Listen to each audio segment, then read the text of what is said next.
Hello. Hello. Hello. Hello, Alex. Hello, Ocha. Successfully attended attendance. Salamat malam. It's quite late. It is quite late. Then you wanted to start going to bed earlier. I hope you all had a good weekend.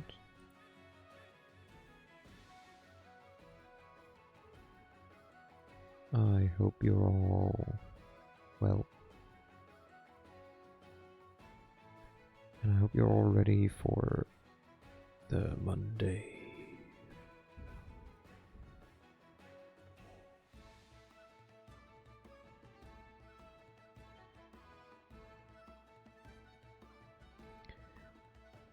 Do I have anything to share? I'm not ready for the forecast 30C. Hello, Exapol. Hello, hello. Here it's been getting, like, chilly, if anything. Thank you, Exapol. It's a pleasure and honor, as always. Hello, hello. I don't know, like, I even switched to just normal sweatpants instead of, like, shorts. Currently it's 17 degrees. It's like very cloudy. It's not like warm or anything. So, I don't know. So let me move my mic because I changed something and I don't even know what.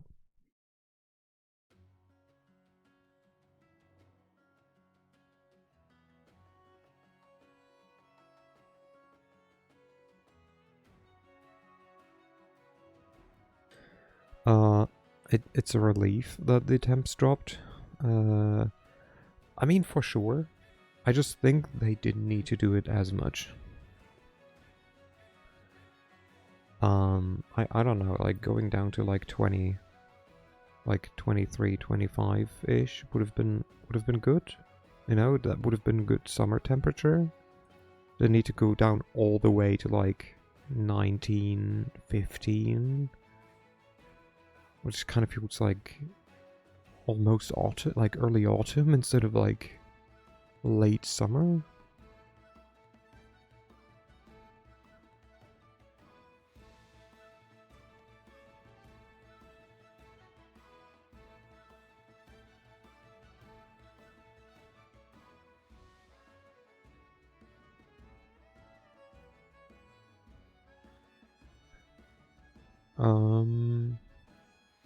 But yeah.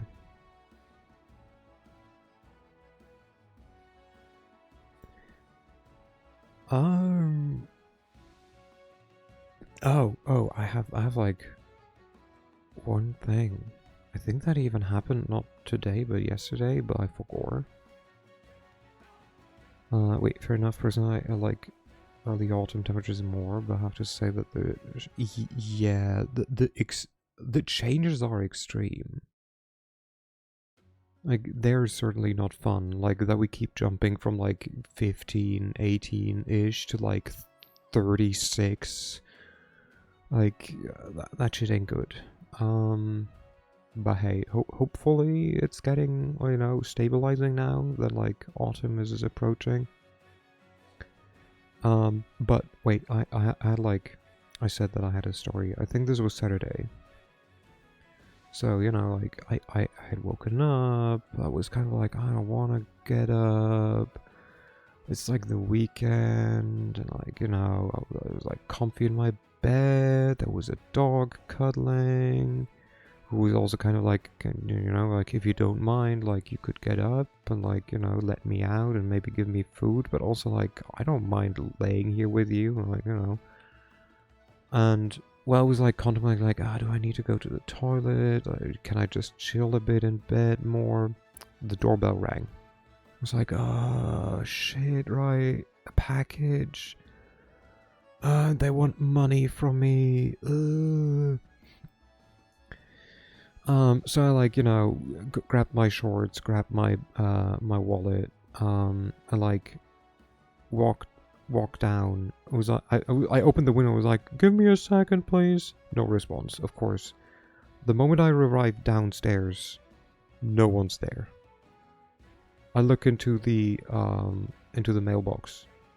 Nothing. I get the email. Hey, so we couldn't, like, no one was there when we tried to deliver the thing. It's now on its way to the nearest package station. You can pick it up there on, like, Monday. I was like, for fuck's sake. So Monday Monday or Tuesday I will go pick up a package. Hello, child. Hi, baby. Yippee. 20 months. That's insane. Yippee. Yippee. Hello, child. You lurk while playing Sims. That's okay. Have a good time playing Sims. Conspiracy theory or not, you cannot tell me they don't do it intentionally. So, the wild thing is that a bit back, I asked one of the people in a package station. Because apparently now they changed it, where they bring it to. I was like, so I got this, that was when I still got, like, the little slips of paper that were like, we tried to deliver this to you, but we didn't find you. I was like, they never even rang because the time that is on here, I was definitely awake. I was at home and I was waiting. But no one rang. And they were like, yeah, so they do no longer take money at the door as payment. It's just a formal thing to say that they tried. So I was like, that's kind of bullshit. Because I have to pay extra if it's being stored somewhere. Like, what do you mean? He's like, yeah, I don't know, like, they're not... I was like, okay. But now apparently they do it again? They just don't really do the waiting? So... yeah, I don't know. I was quite annoyed because the last package I got, I also just got a like, hey, like your package will arrive late, and then like, on the day that it was meant to arrive, it didn't. And then the next day, they just went like, oh yeah, by the way, like no one was there. I don't know what's going on. It was like, yeah, no one was there. It's now on its way to like the packing station. Which, I went there on Wednesday, and I felt so stupid, because I went to the one that I always go to. Like, the one that I'm used to. The one that's like, 7-ish minutes away from me by foot. Like 7, 10, maybe 15, depends on like when you go and like how fast you walk. And I'm there, I entered the like little bake shop, bakery. I'm like, wait a second. The like street is different from what I remember like they said in the email. Am I even right here? And I opened the email, I like check, and it's like, yeah, lo and behold, they sent it to a whole different one. One that's also farther away from where I live. Like, not far, like, but like, it's like 5-ish minutes by car instead, which, by foot means at least 15 to 20 minutes. Or, I don't know, like, how actually far, but it was like, okay, that's just stupid.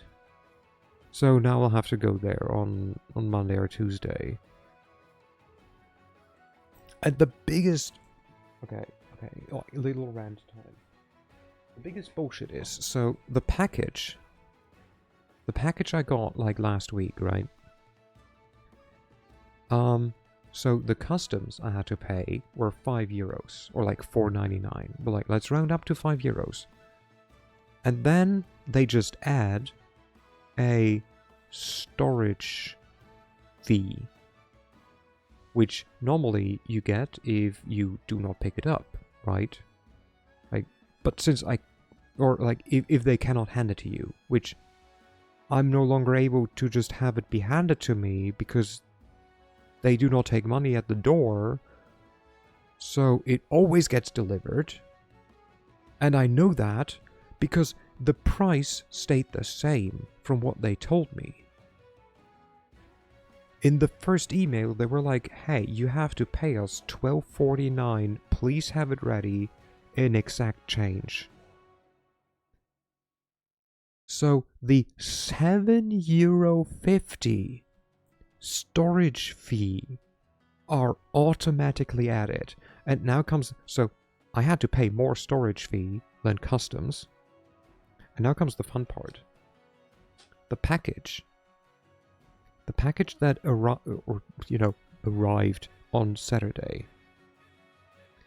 The package that arrived on Saturday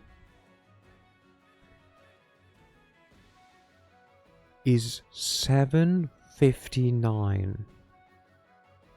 That includes the storage fee. So I have to only pay €2.09 of freaking customs. But €7.50. That is more than triple the customs price for a package that I have to pick up because no one wants to give it to me at my door. Anyways, I hate German. I hate the German postal system. It absolutely sucks bolts. I absolutely detest them. I'm sorry, but I cannot imagine paying cash for all that. Don't you have? Oh, we do have credit cards, but God forbid the first world country Germany is like fully transitioned yet to like card payment. I shit you not, like last weekend I think, at the like ticket machine, like in the parking house when I was like at the musical with my mom and grandma, I paid for the parking ticket, and the people in front of me, they were like, there was a problem with like, paying with card, and I could basically hear them going like, why don't they accept like cash? And like, Germany is just like a couple years behind in being able to pay with cards. Hey, times are tough. How will the members of the Aufsichtsrat be able to afford their 73rd Porsche? Yeah. It's like, but yeah, like we slowly make the transition to allow more card payment. But no. It's just not really a thing. And a lot of places still have we only accept cash.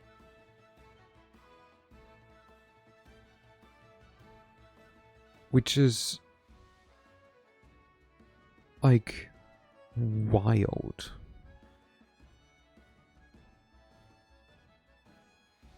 Like I don't know. Like I hate it. Like I hate it a lot of times. Again, luckily we slowly make the change to like allowing card payments in a lot of more places.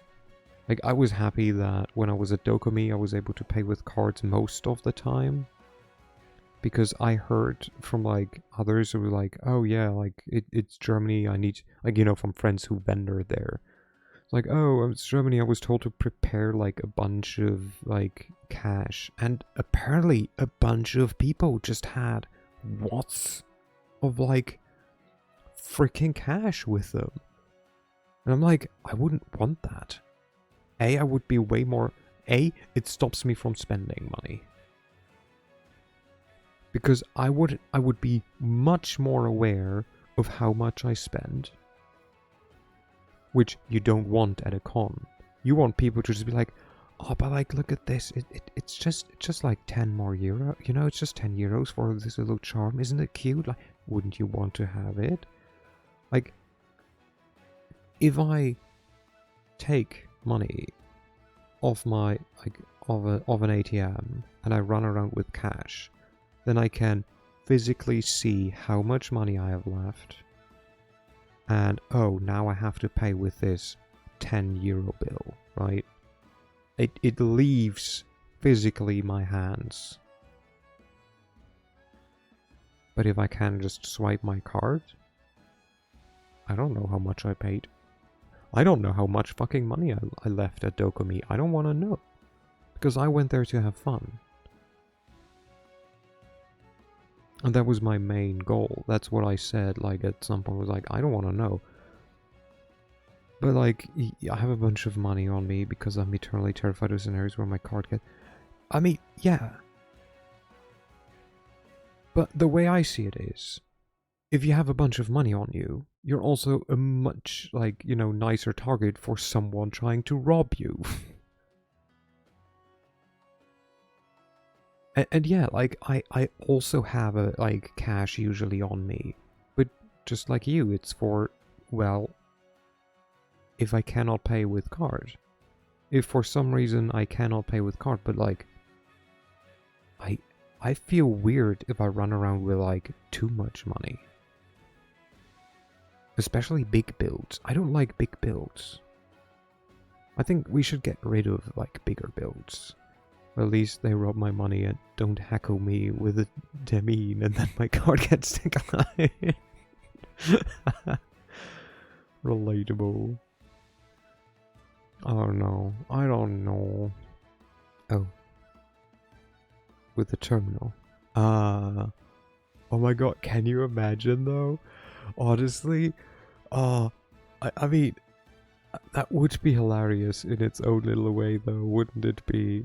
To, like, you know, people rob you, they're like, oh, you only have card? Okay, come with us, there's an ATM around.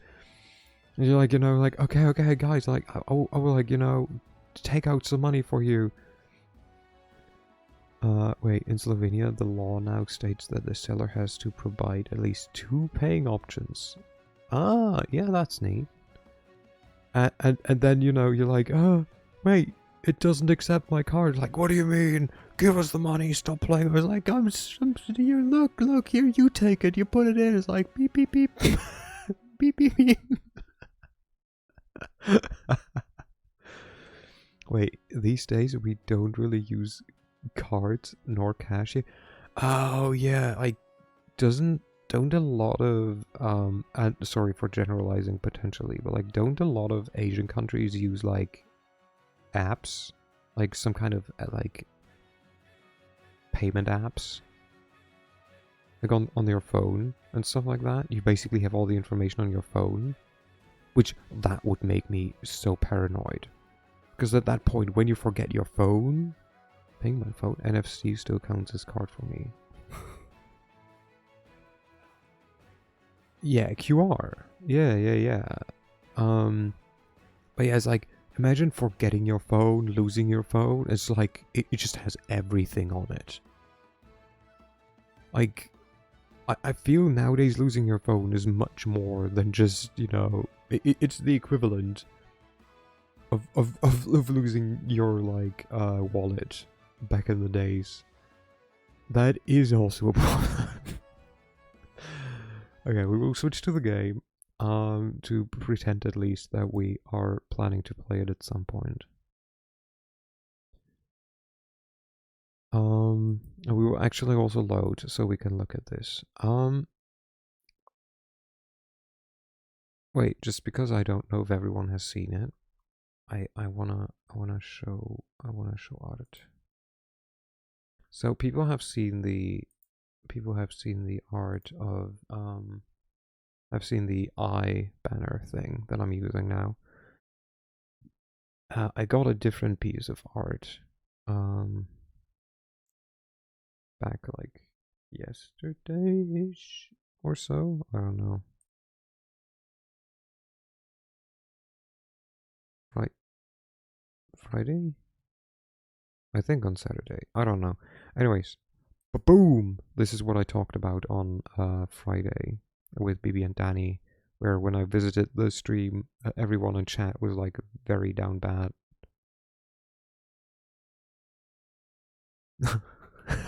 Hot.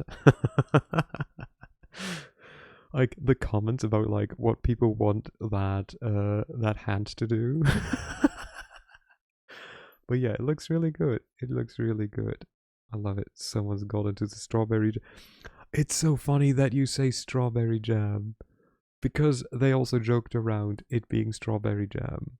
Tongue very sexy. Wait, like up until this year, there was a bar in the village my psychiatrist is at that only accepted cash. There's no ATM in that village, so you had to go to a nearby town. Oh no. Wait, is it weird if I find that weird? The whole real person thing? What real person thing?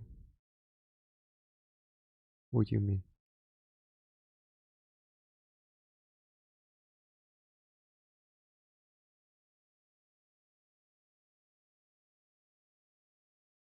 What do you mean?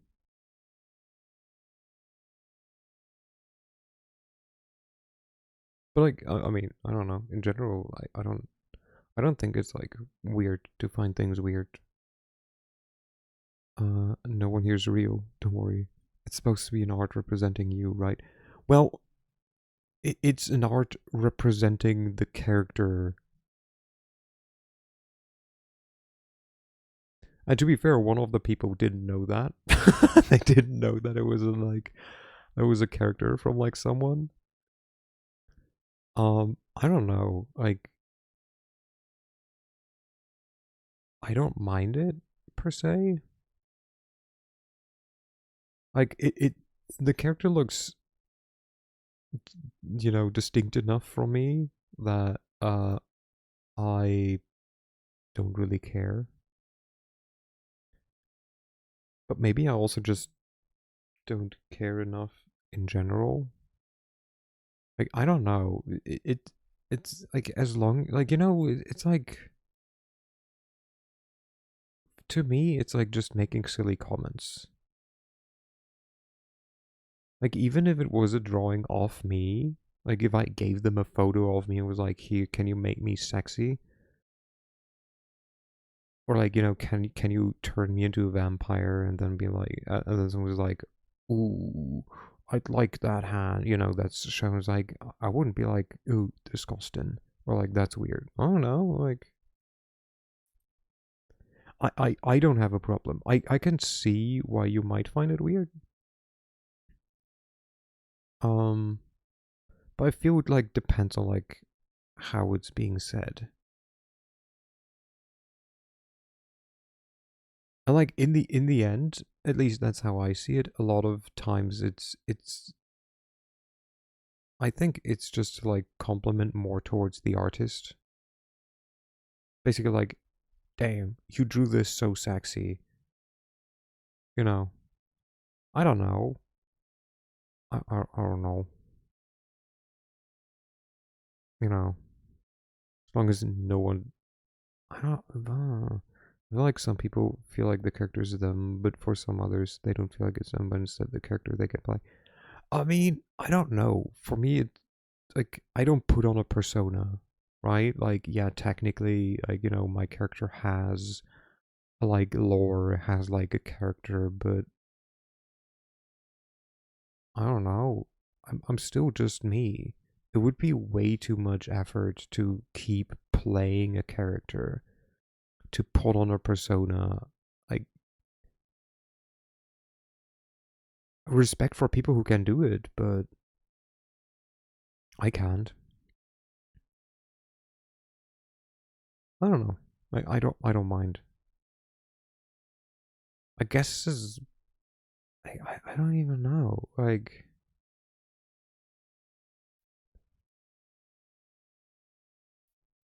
I mean, I think it's like it's a way of complimenting, right?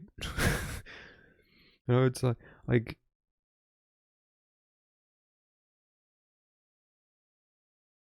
yeah, it's a bit objectifying, but I feel as a man I just don't have to deal with that enough to like it being a problem. At least not to me. I never felt objectified. So being a bit objectified with like art that is about a character that is very vaguely like me. Or at least mine is just a puppet. Yeah, that's fine. I mean, I don't know. Mine is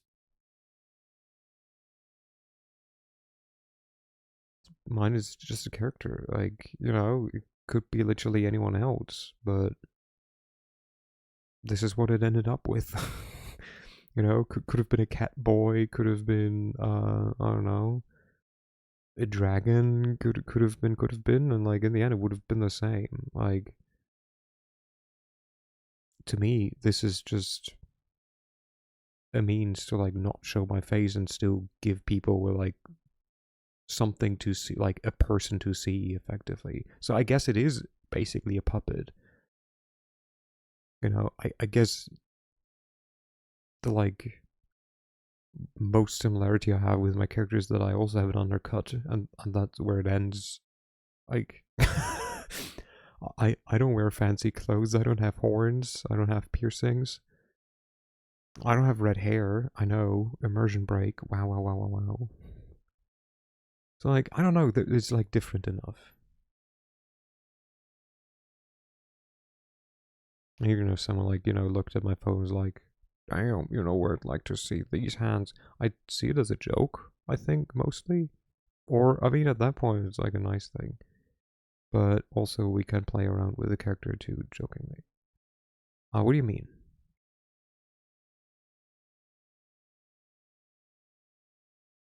I'm I'm I'm not 100% sure I know what you mean. What do you mean you don't really have horns? Next you tell me Santa in Rio. Um no, Exapo. Santa is very real. And if you've been a good boy this year, you will get gifts.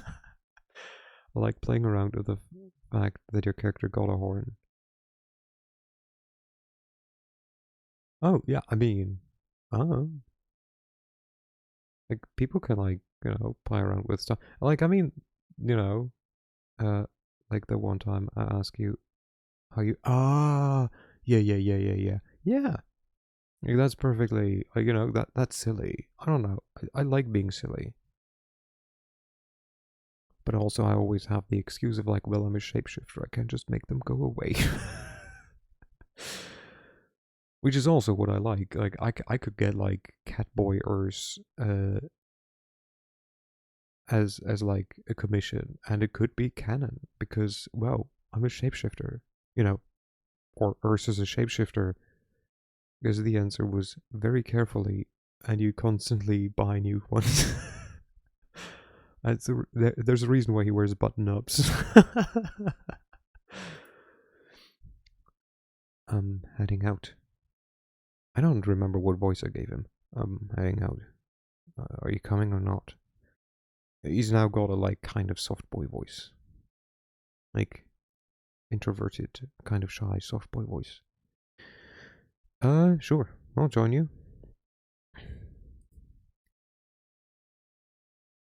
Very well. He gives Ailing a slight bow. High Regent, with your permission. She nods.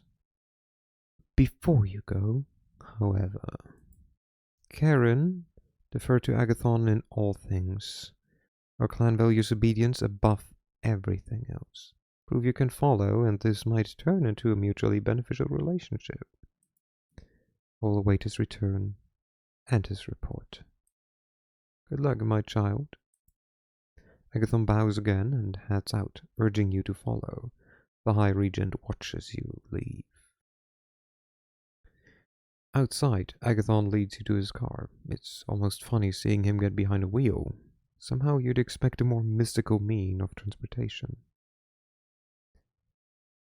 Ooh, he looks so hangy. But I don't know, is that... You drive south, heading to the Lower East Side. Agathon seems lost in thought. Either that or he's a very careful driver. Either way, several minutes pass in silence. I don't know if this is not just the same. Like, it's just the single man in as a driver in car art. Because I don't know if this isn't the same as, I forgot his name. I don't know, the sheriff.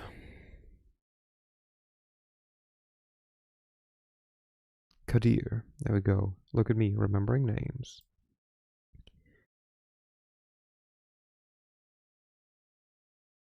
So, where are we going?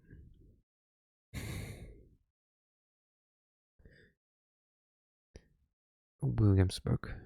There's a place there that our missing colleague frequented. He seems to be thinking of the right words before he decides to address you again. Let me ask you, why me? There's likely a couple hundred of us kindred in New York. Yet you seek me out. Specifically, why?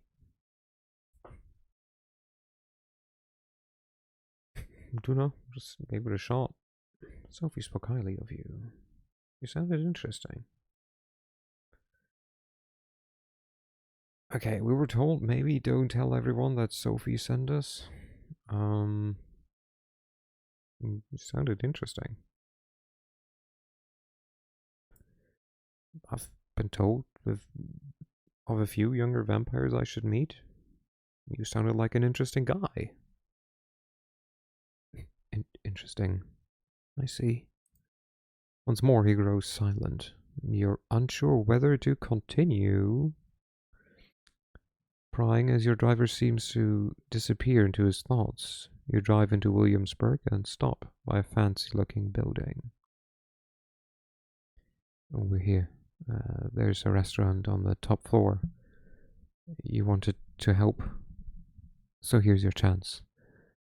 I need you to get us inside the VIP lobby.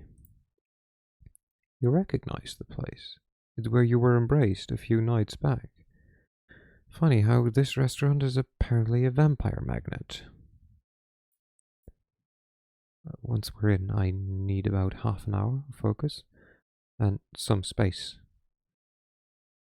It'll be up to you to keep attention away from the room. Can you do it? He doesn't wait for an answer and points to the top floor, to the front door.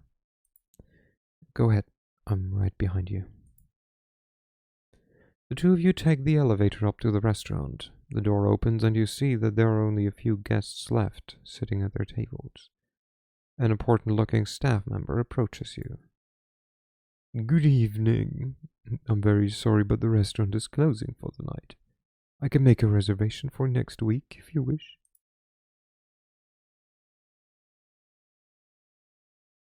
I'm the special kind of client. Let us in. We insist.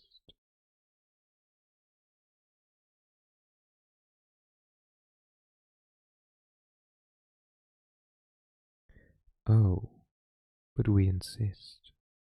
You will let us enter the VIP lobby and stay there for as long as we like. But, of course, please come in. You walk in, trying to look casual and make your way towards the VIP lobby. You step inside and close the door behind you. This is a familiar sight, the same place where you had your last meal as a mortal. Strange. You should feel something, but the lavishly decorated room looks almost plain to you. Your companion looks at you with something akin to admiration, or at least that's how you choose to interpret.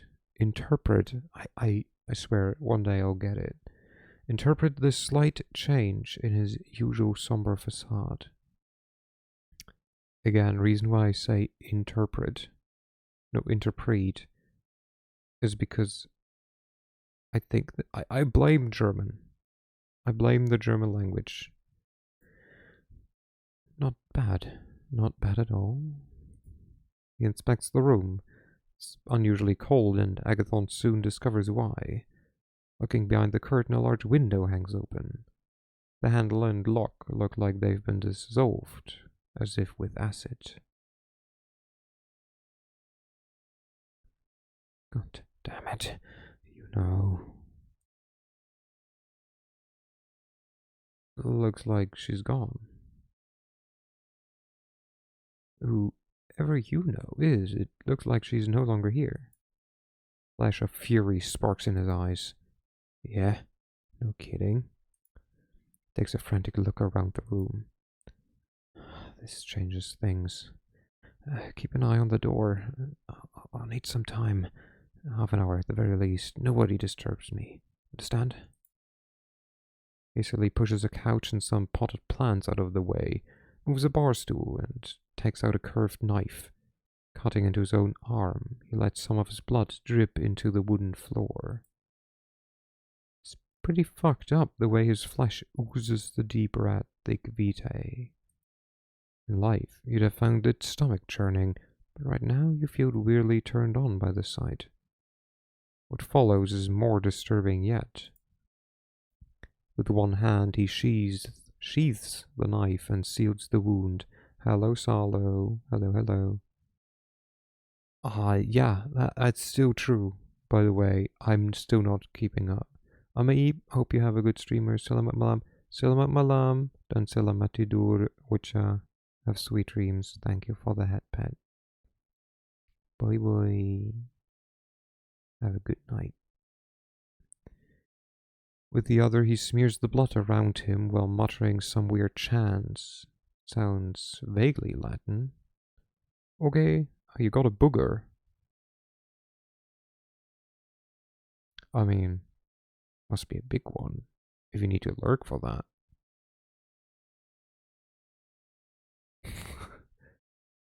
Boiger. Yeah, don't worry, I knew what you mean. In a Kawaki thing. Have a good burger. I hope you enjoyed Masalo. Kawaii.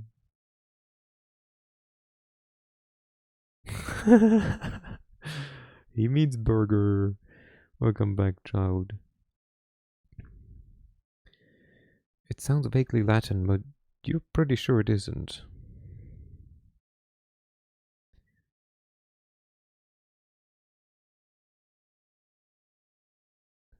Why are you bonking, damn it? It's all more than a little disconcerting, but he seems to know what he's doing. After a few moments later, the circle starts glowing faintly as thin wisps of smoke surround Agathon.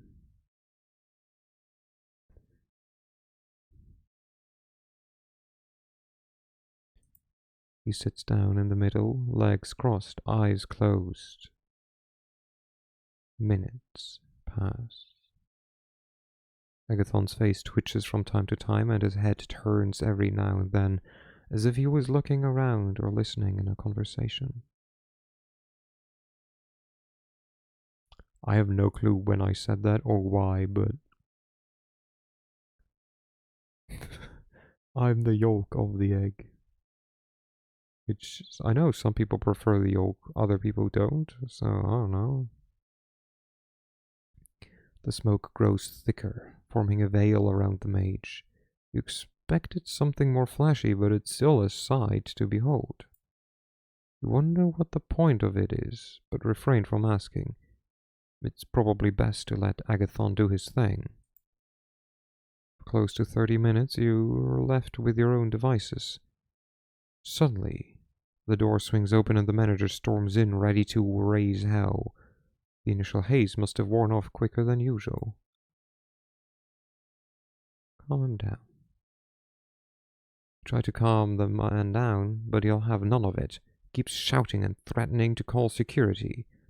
That's when Agathon finally gets up off the floor, shakes his head, and casually walks over to the sofa, picking up something from between the cracks in the upholstery. It's not a literal egg, silly. I think that one too, yeah. I like the yolk if it's runny. It's solid dry mass, it's man. I prefer a solid cooked egg.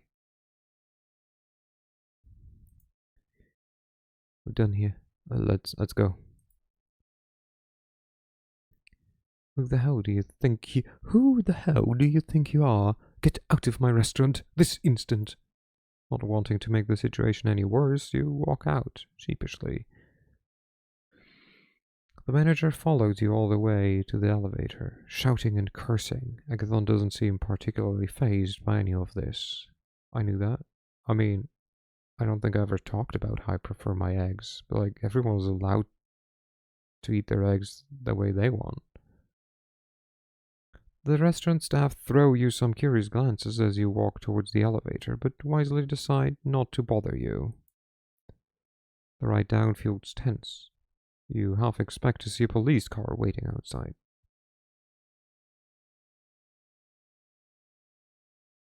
Agathon only seems to relax once you're back in his car. Be nice, kids, be nice. He starts the engine and takes a right at the Continental Army Plaza, back onto the bridge towards Manhattan. You're just about to say something, but Agathon beats you to it. Also, so I don't have a problem anymore with like a slightly runny egg.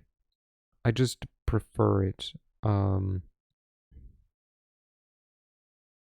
just prefer it like solid because it does such a like mess when it's like runny, but it does taste a bit like more interesting.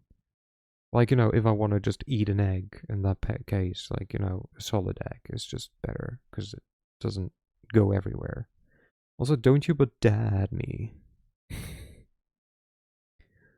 That went better than I expected. Oh, wait, it's him. That went better than I expected. All things considered. It might have been a trick in the light, but you're pretty sure you just saw a smile. I'm used to working alone, but what I'm dealing with right now might require some more assistance. And you seem capable enough. Found what you came for? So I'm guessing you found what you came for. I will but dare you, Solo's being a stinky butt. You both are being stinky butts.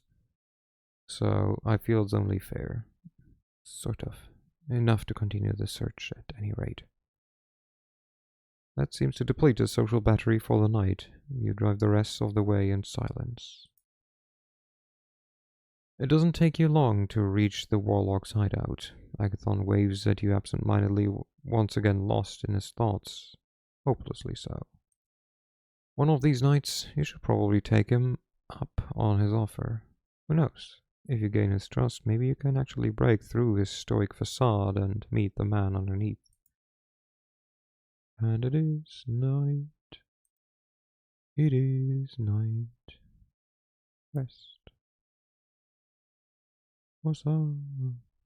Kadir al-Asmai, the sheriff of New York City, is knocking at the door to your haven. Guess what? What? You looked at the mirror and you saw someone cute? That's you. Why are you smelling my butt? The sight comes as more than a little shocking. Oh god, oh, she's using baby talk. Attack him? Nah. It's just children's quarreling. The sight comes as more than a little shocking. If he had business with you, you'd either expect to see him already inside or never see him coming at all. Oh. Come on, as if you don't enjoy the quarrels you have with him. But why are you saying guess what? I finished the painting I was working on and started the last one, finally. Well, last four, it's a pack of art. Good job. Proud of you, baby. Yet there he is, on the other side of the peephole, patiently and politely waiting for you to let him in.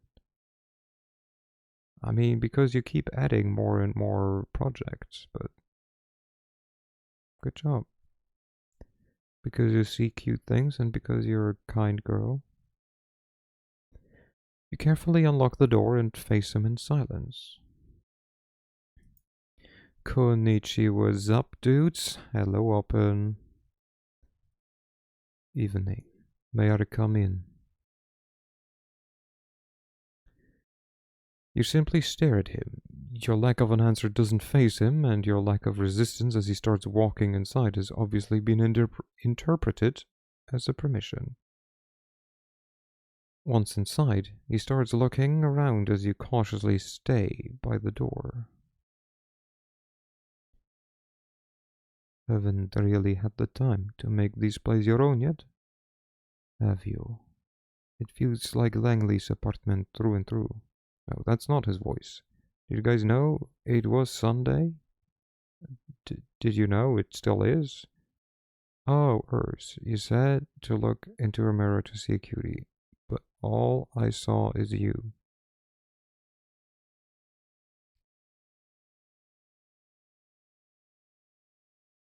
You should get your eyes fixed, because I'm definitely not standing behind you.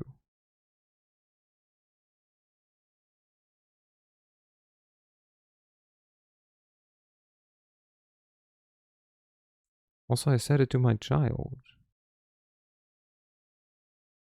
It was meant as a compliment, which I know yours was as well, but more Sims 4 time, just wanted to stop by though. Okay, have fun. Bank holiday. See, enjoy. We don't have that. Haven't really had time to make this place your own yet, have you? It feels like Langley's apartment through and through. A secluded study where nobody studies anything. If I cares, I'll return, or my name. Okay. Have fun. Look at the books by this shelf. Obviously meant to impress guests, not to be read. They reveal nothing about their owner, aside from the aching desire to be taken seriously as an intellect. Well, I can read. Thank you, you're welcome. He picks one of them up and smirks before putting it away. The phenomenally...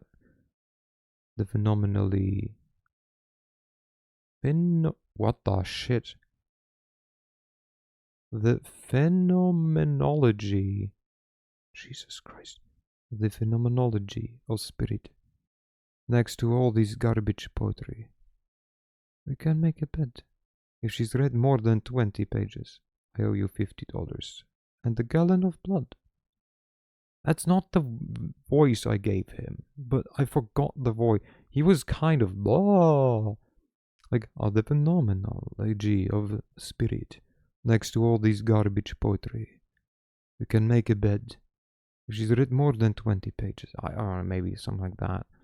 Phenomenology is a philosophical approach and research method focused on describing and understanding the lived experience of people. It explores the essence of a phenomenon or event from the perspective of those who experience it, aiming to review how the world presents itself to their consciousness. Have fun playing gamesies, you too. Bro's hair is an extension to his eyebrows. I mean, so I don't know if you know this, but like if you have long hair, it sometimes goes over your eyebrows. Oh, shocker. Of the kind of place that self-professed hermits entomb. Oh, wait. The kind of place that self-professed hermits entomb themselves in to suffer.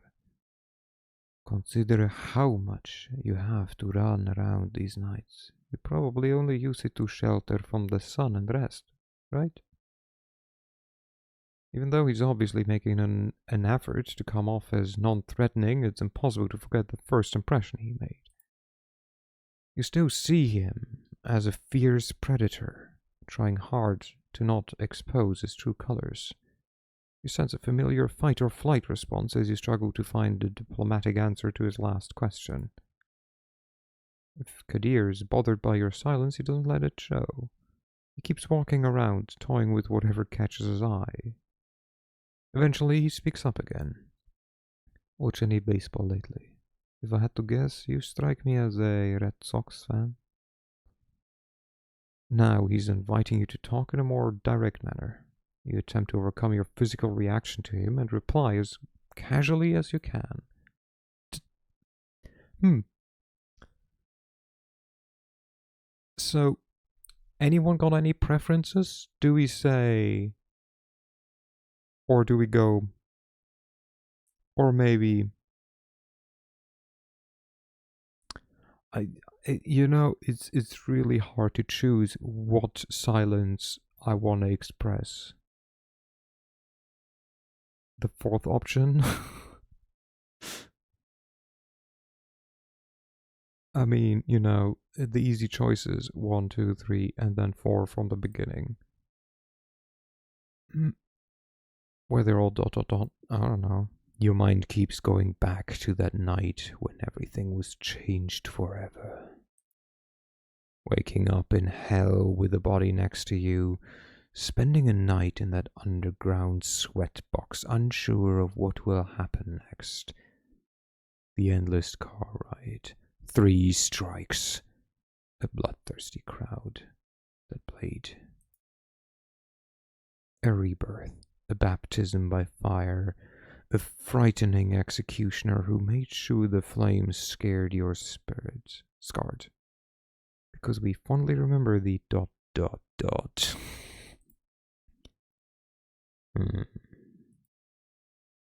As you look into his face, you realize he's read the emotions from yours.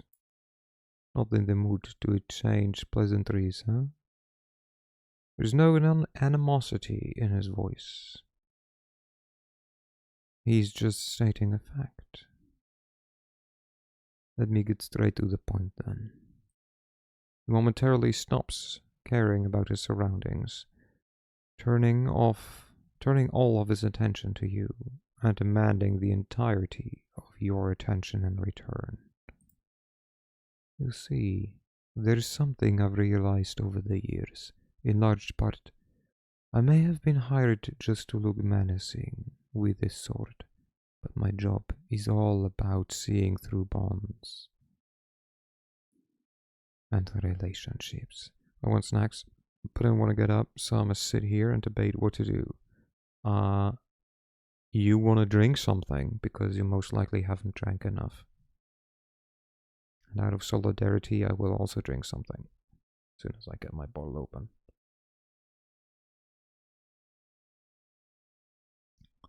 You have a root beer. Okay, I mean, that's drink. You had water. Uh-huh.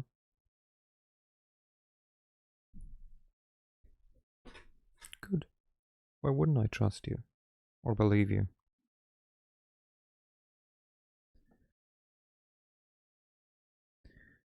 Anyways, drink something and then think about snacks.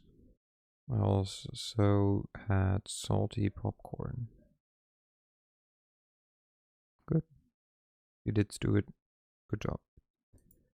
The Camarilla would be safe as long as its members adhere to certain social contracts, making their dealings and affinities plain for everyone to see.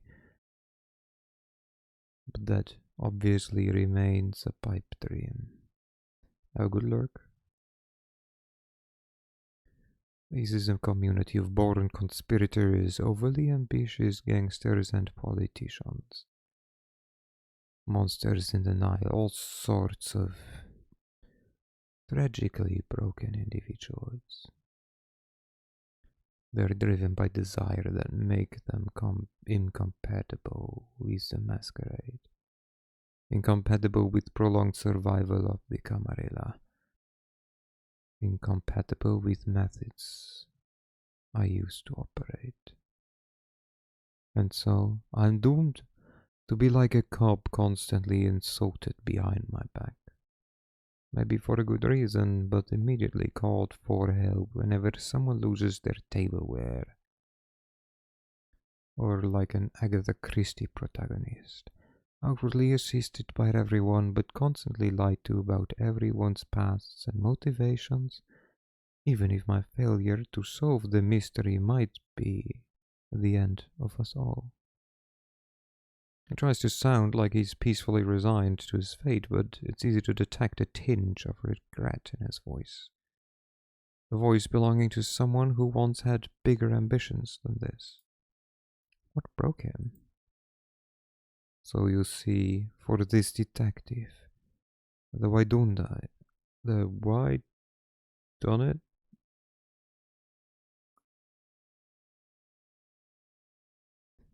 The why done it is far more important than who done it or how done it. I know it's done it, not done it, but it's more fun to say done it when you understand all the players and their mutual obligations. You easily understand every crime. But of course, the kindred know it, so they devise ways to make my job much harder. Just like conspiracies between two unrelated actors that depend on scratching each other's back for mutual security. Or they enforce the blood bond to make someone unexpected. They thrall. A boss serving their employee, a rebel serving a tyrant, just because one is regularly being forced to drink another's blood. A blood bond, a mythically enforced relationship between a vampire and another mortal or kindred. Drinking the blood of a vampire directly from the vein 3 times creates an intense loyalty in the drinker, resembling infatuation or obsession. The bond loses its grip with time, but it's reinforced by repeated drinks from the donor vampire.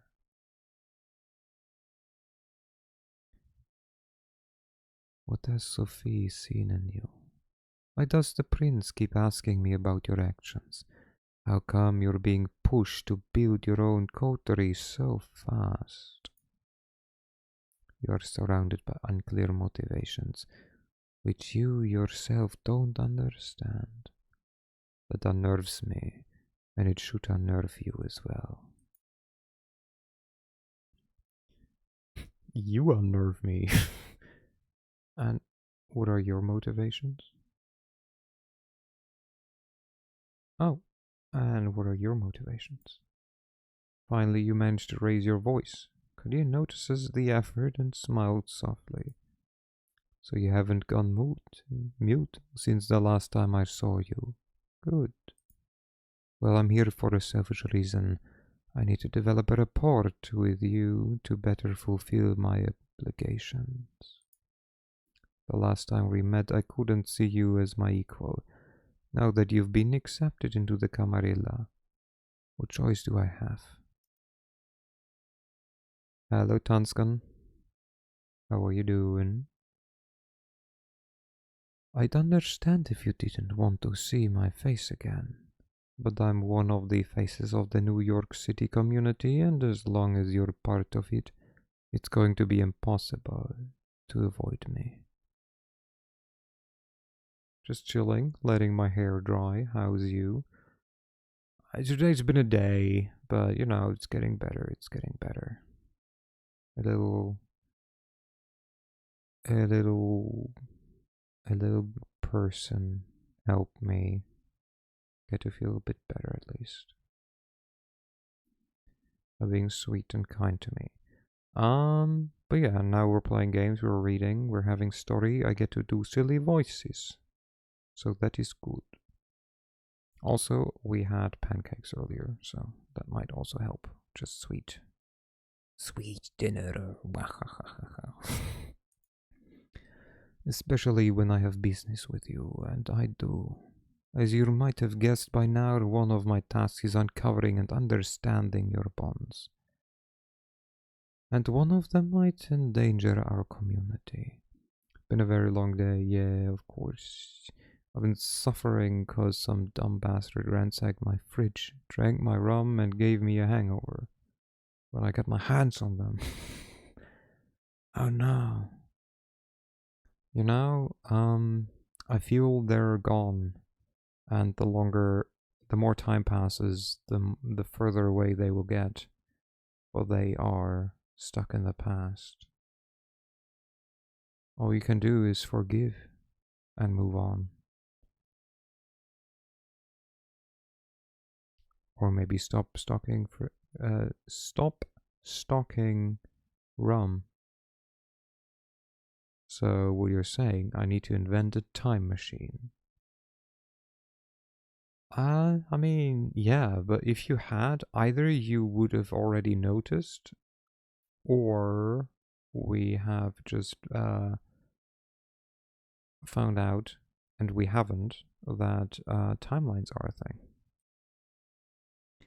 Well, that's not menacing at all. Who is he talking about? Kaiser. Someone from my coterie? Wait, who the fuck is Kaiser again?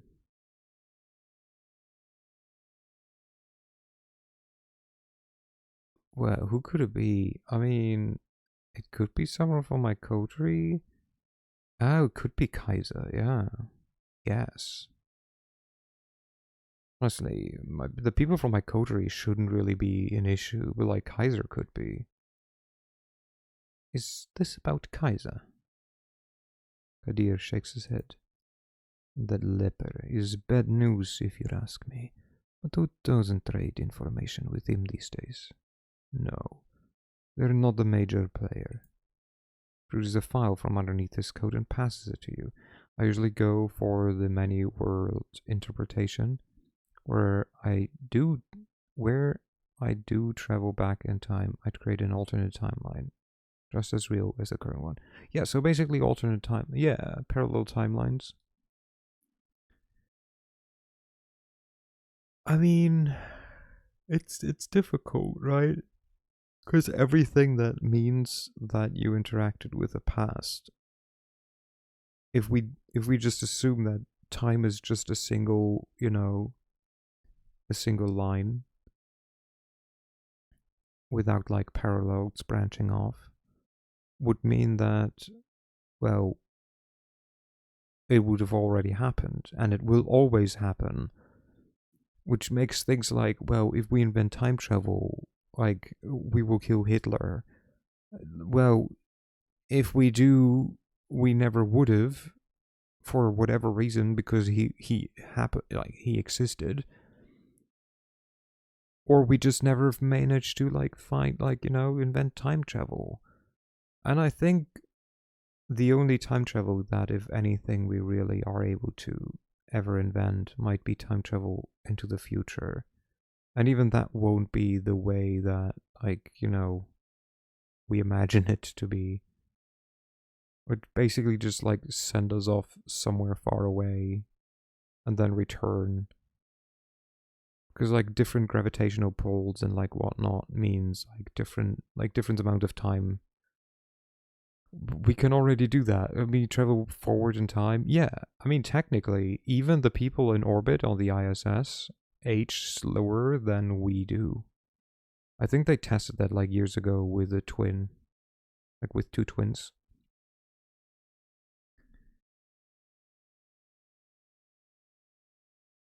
This is our troublemaker. Oh, is this about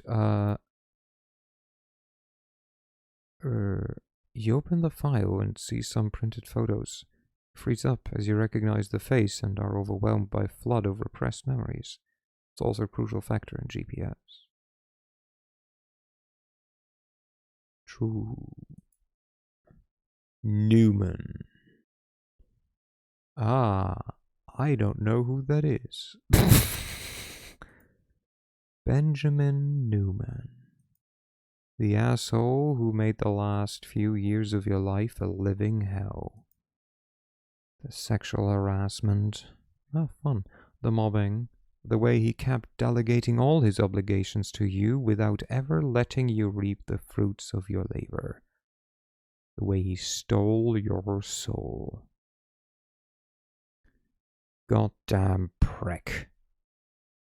I feel that's putting it nicely still. You look up at Kadir, expecting answers. Apparently your company is in trouble. Lots of financial irregularities, and Mr. Newman is all too happy to testify that the one employee which just suddenly disappeared is to blame. The story is as fishy as it gets, but your disappearance is being investigated and a lot of people are searching for you. It attracts attention to us, and as such, it must be stopped. Must be stopped sounds threatening. You dread thinking what he's planning. I'll arrange for you to meet tomorrow so that you can straighten the situation out and say goodbye to the life you've forsaken. He'll arrange. What? Your eyes must look like saucers right now. Usually these matters are left to my discretion and I can't think of an easier solution. The lost sheep reappears, takes care of unfinished business and disappears, never to be seen again. Nobody cares. It's simple, it's clean, no contrived schemes, no unnecessary victims. And it gives me an opportunity to learn more about you as observe. When new nets interact with kine they used to hold dear, their true natures are laid bare for everyone to see. Yeah, but I do not hold them dear. Neonate, a young kindred recently embraced, but more than a fledgling. Hooray. Of course, he's invested in being kind to you, or he's making clear his self-serving intentions. Wait, what? Of course, he's invested in being kind to you, or he's making clear his self-serving intentions so that you don't start figuring them out yourself. That last sentence, that doesn't make any sense to me. Any objections? My alternatives are probably worse. You shake your head. Very well. I'll arrange a meeting and drive you there tomorrow. Better come up with a load of bull that's easy to swallow. He disappears from the apartment, leaving you as confused as the last time he closed the door on you. God damn it. You need to think this through. Newman. For a long time, you just sit in your haven, lost in your thoughts, thinking about how revenge is a dish best served cold. Look at all these options. Okay, we could visit either of them. We could visit him. We could go. We can look for our stalker again. Let's look for our stalker. Somebody's watching me. Part 2. Last time you failed to resolve the situation with your stalker. You have to get a handle on that one way or another. Let's go. You're near Haven when the intercom rings. Answering cautiously, you hear an older male voice. Hello? I'm calling because a friend asked me to come by. I don't know, he's British. And offer you my services. What do you mean, services? Services. You know what I'm talking about. The man sounds strangely excited, breathing hard. Is this a sex thing? I need something to go on. She told me not to talk about these things in public. I know you're one of them. Please, it's all right. I don't mind. You can drink with me, if you understand what I mean. A man you've never seen before is paying a visit to an apartment not many people know of, offering you to feed from him.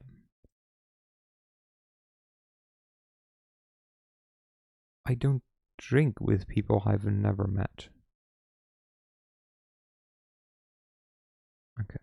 Let's continue this face to face. He knows too much. If nothing, we need to murder him. Let's continue this face to face. Oh, that's a wonderful idea. Silence. A minute passes and you hear a knock on the door to your haven. You cautiously open the door. The stranger looks at you sheepishly. He's in his 30s, dressed in a clean business suit.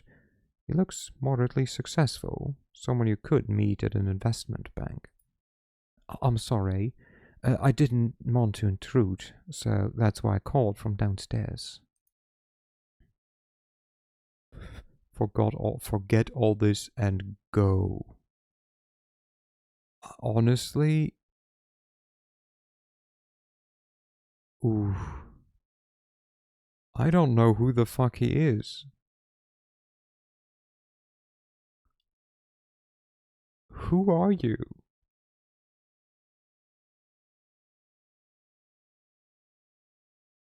Do I trust any of this? Not really. No. Yeah, fuck off, mate. Forget all this and go. Forget all this, where I live, who I am, and go home. Confused and absent-minded, the man wanders towards the elevator.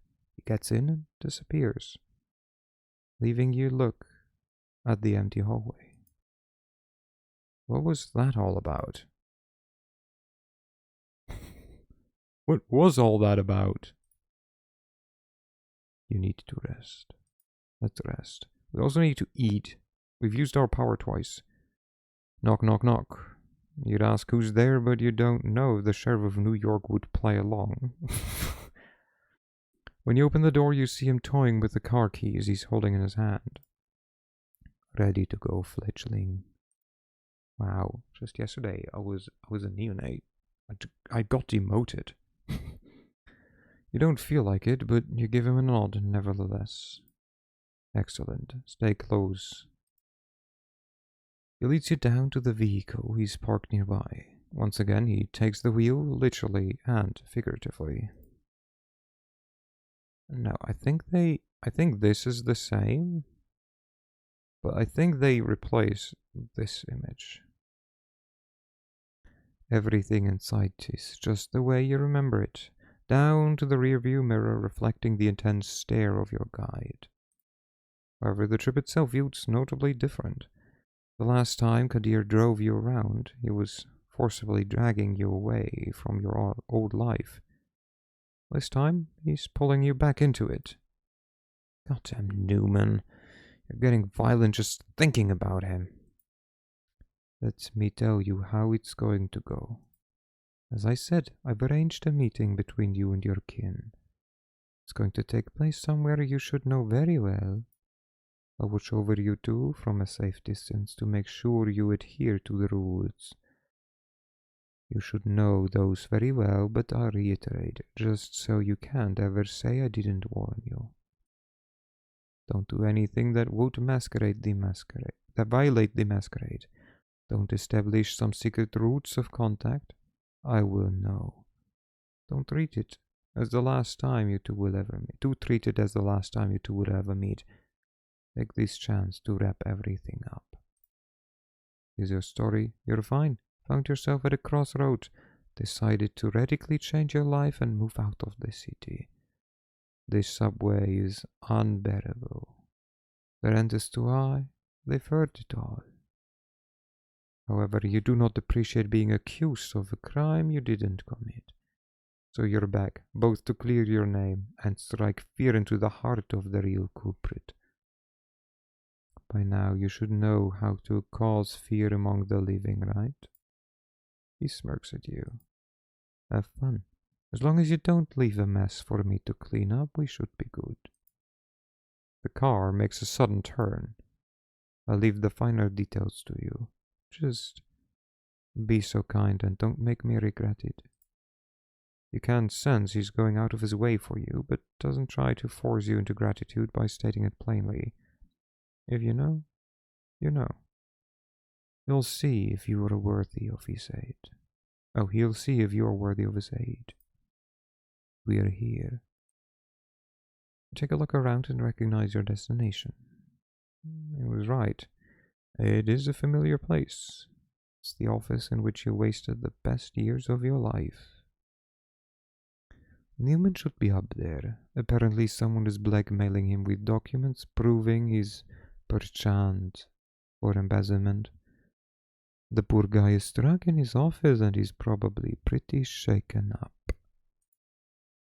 The documents don't exist, but it would be a shame if someone went there, wiped the floor with the man, found proof that he pilfered their funds and forced him to admit his crimes. turns off the engine and relaxes comfortably in his seat. You silently leave the car and head straight for Newman's office. The elevator ride up just doesn't seem to end.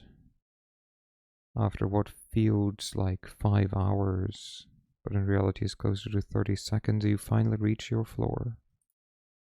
Your ex-boss is sitting in his office, just like Kadir said. He looks, how can you put it, as if he has just googled body language of alpha males and attempted to poorly copy the most cartoonish posture in order to intimidate the blackmailer. Out of habit, you take a deep breath as you step inside his office. Karen? He immediately relaxes. It's just Karen. His eyes say as a sly grin appears beneath them. Forget to ask for vacation. People were worried, you know. Not to mention overworked to hell and back, then overworked some more. Someone had to take over your responsibilities. And guess what? Just as we started digging into your work, some unexpected financial irregularities started popping up. We'll need to work on a common story to explain those, you see. Keep quiet and just stare him down. The poor idiot still thinks he's the predator in the room. Let's see how long it takes for him to realize his mistake. Newman senses that you're different, somehow. He attempts to stare back, but fails to withstand your glare. He starts to wonder what's going on and quickly arrives at a conclusion. Wait a second. So you're the one who sent me that message? No, that's a laugh. He starts approaching you. Sweetheart, if I'm going down, you're going down with me. You think you could convince anyone that you never knew what was going on around here? Fat chance. And even if you did, you know, my friends, they'd never let you live it down. Thank you for the head pet, love. He's right in front of you, licking his lips, pondering the best way to display his complete physical superiority. You won't give him the chance. Scare the throw him outside the building. Use him like a punching bag.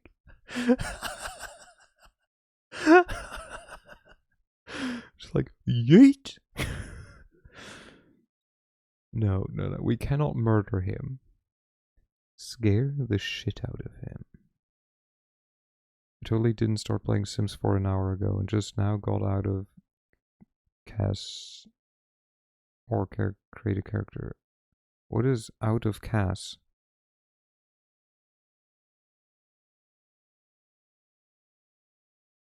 Before Newman blinks, you're standing in front of him with your arms crossed.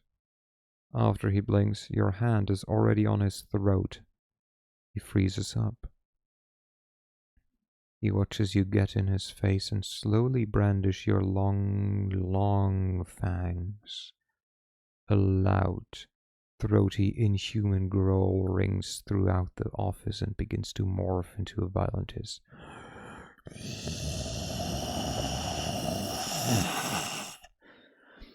Button, who are you? Who are you? Who are these people? For a moment, your ex-boss can't identify the source of the overwhelming sound, or rather his brain refuses to accept that your relatively small body is capable of generating a noise like that. It was mid-sip when you did that. She can't the shit out of me. I'm sorry, baby. Mwah. Kissing it better. Even though it's a spill, maybe, I don't know. As he begins to understand and processes the unnatural sight of your fangs, he is gradually overpowered by an animalistic fear that shatters his entire worldview. You were supposed to be a victim. Why are you a threat? Why did reality break? You slowly tighten your grip on his neck. Not hard enough to trigger a fight response, but enough to strike deeper fear into his heart. I just paused and stared at my screen like, what the fuck just came out of you? Like this? Oh no. So then grab the noise. You mean like this? Or like this.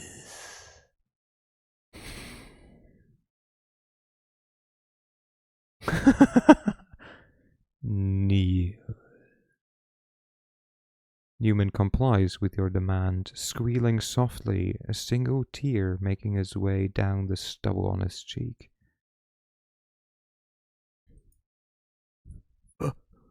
Fuck! Obey. Do what you want. Just don't kill me, please. You gather your strength and throw him, slamming him against his desk. Fuck. A born boardroom predator has met his better in the place he least expected it. You slowly start walking towards him. I just rewatched the clip, those, because I was like, I want to look at old clips. Yeah, that's fine. I was reminded of the thing is that sound exactly the same as last time. How'd you do that? You mean like this? Oh, it's just a voice, my dear. Now come here. Listen, why don't you? I don't know, it's just fun.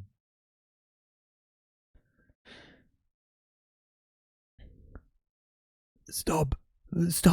I get it. I'll do it. I'll fucking do it. Help! With shaking hands, he scrambles towards a safe on a shelf. He opens it and takes out some documents inside. This is what you want, right? This is what you want. You rip the papers from his hands and browse them. These should be enough to, as Kadir would put it, prove his penchants for embezzlement. Clear your fucking name. Tell them somebody else. You twist your heel into his hand. He screams. I did it. I'll tell them I did it. You better do that. Ooh, or do we just leave in silence? What is the better power move? To say like you better do that, or to just leave? Well, that's a difficult one.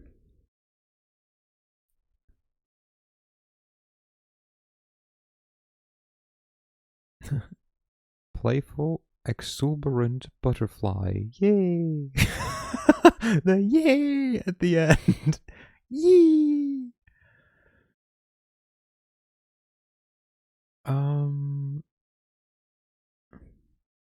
I feel we should just leave.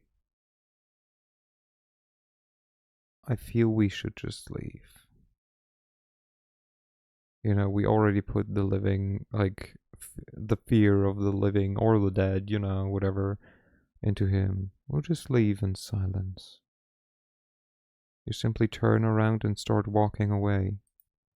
You walk into the elevator, press the ground floor button, and wave at Newman as the doors start closing. He mumbles something under his breath and winces in pain. Let's see, we just got an achievement.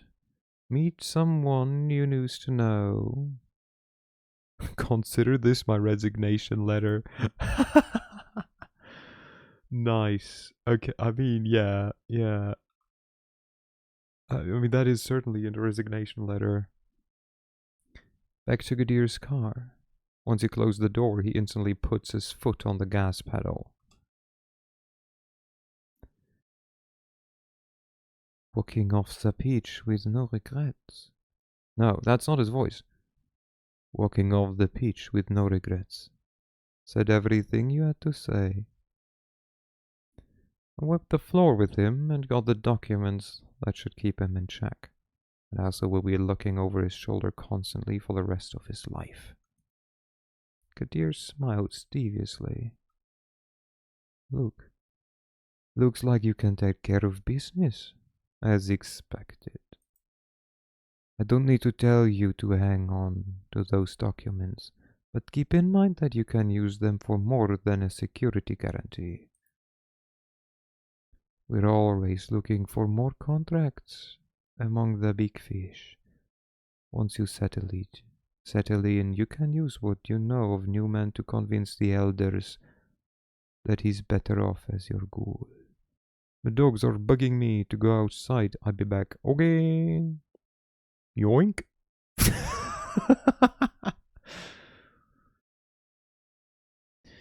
Elder.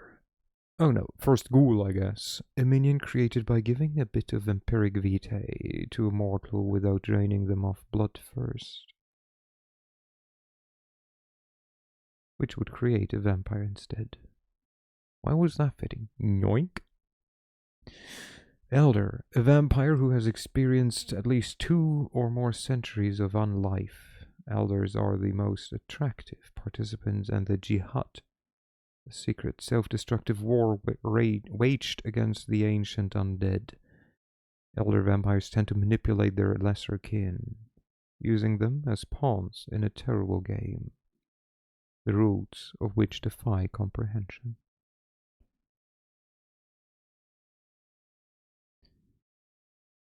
Now that's an enticing thought. You're surprised at his suggestion. I have a solid foot on you. I don't remember saying that or why, but I know someone who would enjoy that. Repositioning myself real quick. The car speeds up to cross an intersection before the light turns red. You give Kadir a good, hard look. Why are you not mean to me? Thank you. I think just a solid thank you. Thanks. Doesn't feel like, how do you call it, very vampire thing to say, but you say it nevertheless. He's visibly taken aback, and his usual furrowed brow smooths out for a moment. Then he takes a serious, slightly sorrowful expression. Don't suck up to me, kid. Mr. Bad Guy is still here, and without a doubt, he will go back to decapitating suckers like you any time now. The car starts slowing down. We're here. You'll look out the window and see your haven. Take care. I'll see you around. Just pray I don't have to see you too often. You leave the car and start walking to her haven, thinking about Kadir. Can't say you're fond of him, what with the welcome he gave you and all, but for tonight you can't say you aren't either. You're gonna need some more time to understand him, that's for sure. Oh, who's he again? Oh, he's the reporter again. You've taken care of Frank Dougherty. Apparently there's someone still stalking out Sophie's apartment. He's not that stupid, is he? Any of these want my help yet? No. Okay. Frank, we gotta help Mom. The weather is cold and windy as you walk to Sophie's apartment. As a vampire, that doesn't matter anymore. You may have been saddled with eternal hunger, but at least you can ignore the wind chill. Just as you come to the door of Sophie's building, she storms out, murmuring into her phone. Yes, I know. Don't worry. I trust you to handle it. You've heard Sophie talk to her associates before. It's always the same. Generalities and vague suggestions. Makes you think she's involved in mysterious machinations, yet doesn't tell you anything.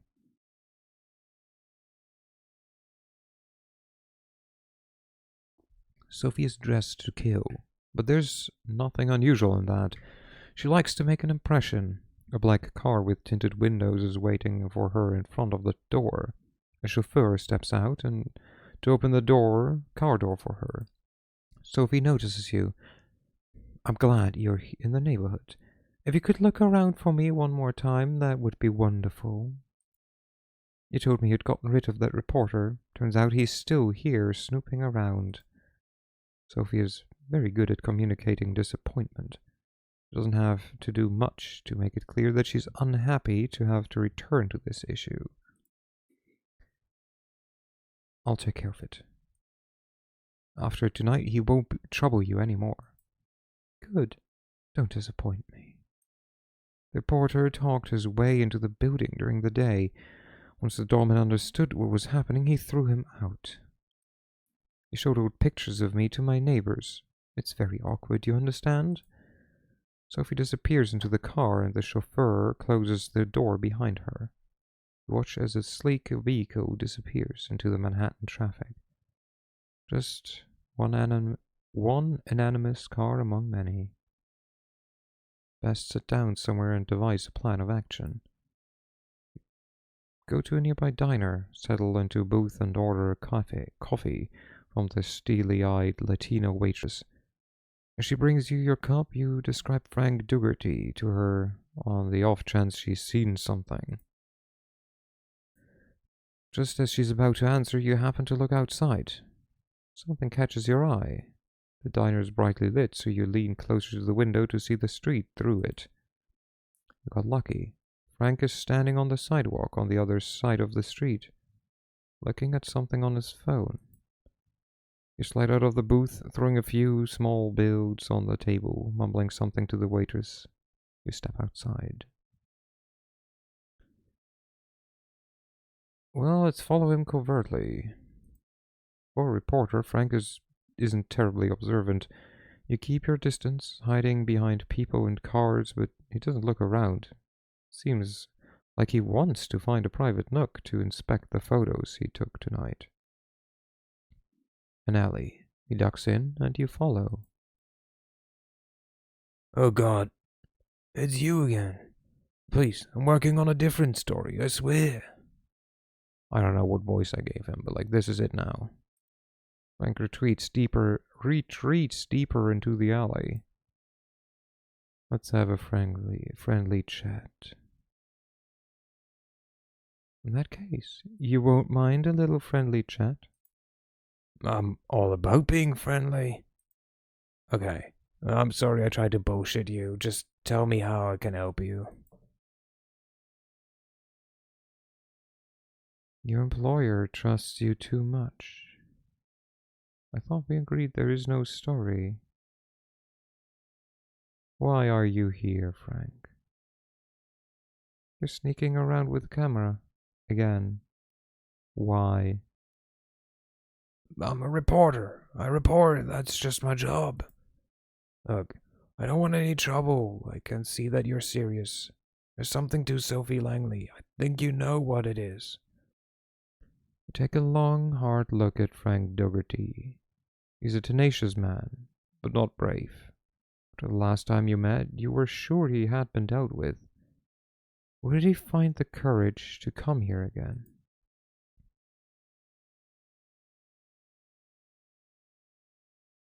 What's your real angle? I like you, Frank. You don't give up. What's your real angle here? Everybody plays an angle. It's one of the things you learn in my profession. That's not an answer. You're smart. You know that there will be others after me. There's a real story. They will come and find it. Your best shot is with a friendly reporter. Someone you can trust. Someone like me. So what do you say? Get out of the story. It'll be good for you and Miss Langley too. You almost believe it. But something about Frank feels off. Trust in your blood to convince Frank. Frank, talk to me. You don't say anything at first. It's easy to dismiss Frank as a joke, a has-been. Yet there's something beneath his talk. Another story. A moment of silence is all you need for your presence to properly register in Frank's mind. He's too weak-willed to resist. Someone's leaning on you, Frank.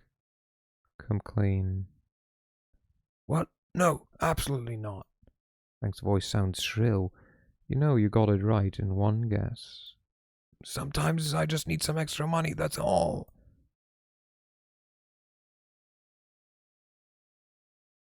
Where does this extra money come from, Frank? There's a guy paying me, that's all. But I can't talk about that. Drink Frank dry.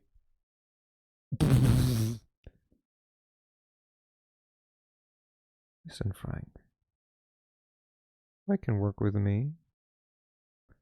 Push Frank for information. No, offer Frank to work for you. Yeah.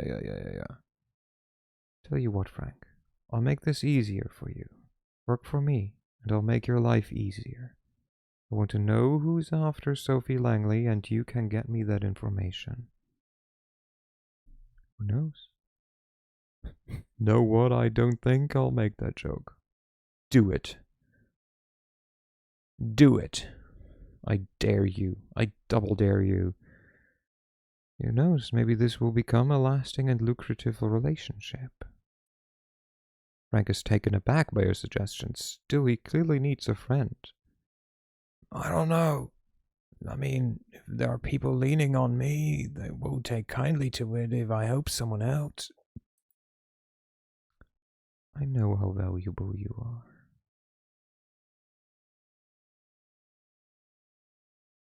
Frank. Some days, I get nothing but disrespect. I wouldn't mind a change to that at all. Tell you what, next time something comes up, I'll give you a call. Maybe I'll have something you can do for me as well. Quid pro quo. Wholesome jokes only, sorry. Like, since when? Have you ever been to a stream?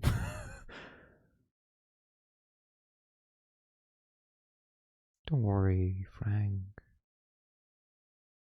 Quid pro quo. What else is there? I'm a pro.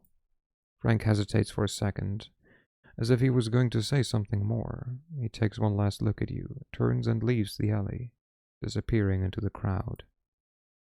You're left wondering whether that was a good choice. Frank is not reliable, that much is clear. But perhaps you can benefit from him anyway. Isn't that what the kindred do? Play people and turn them into puppets. And it is morning. With that suck dry option, I was going to say that someone's mum said that last night.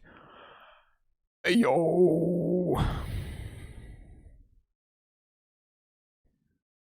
Oh, okay. Do we.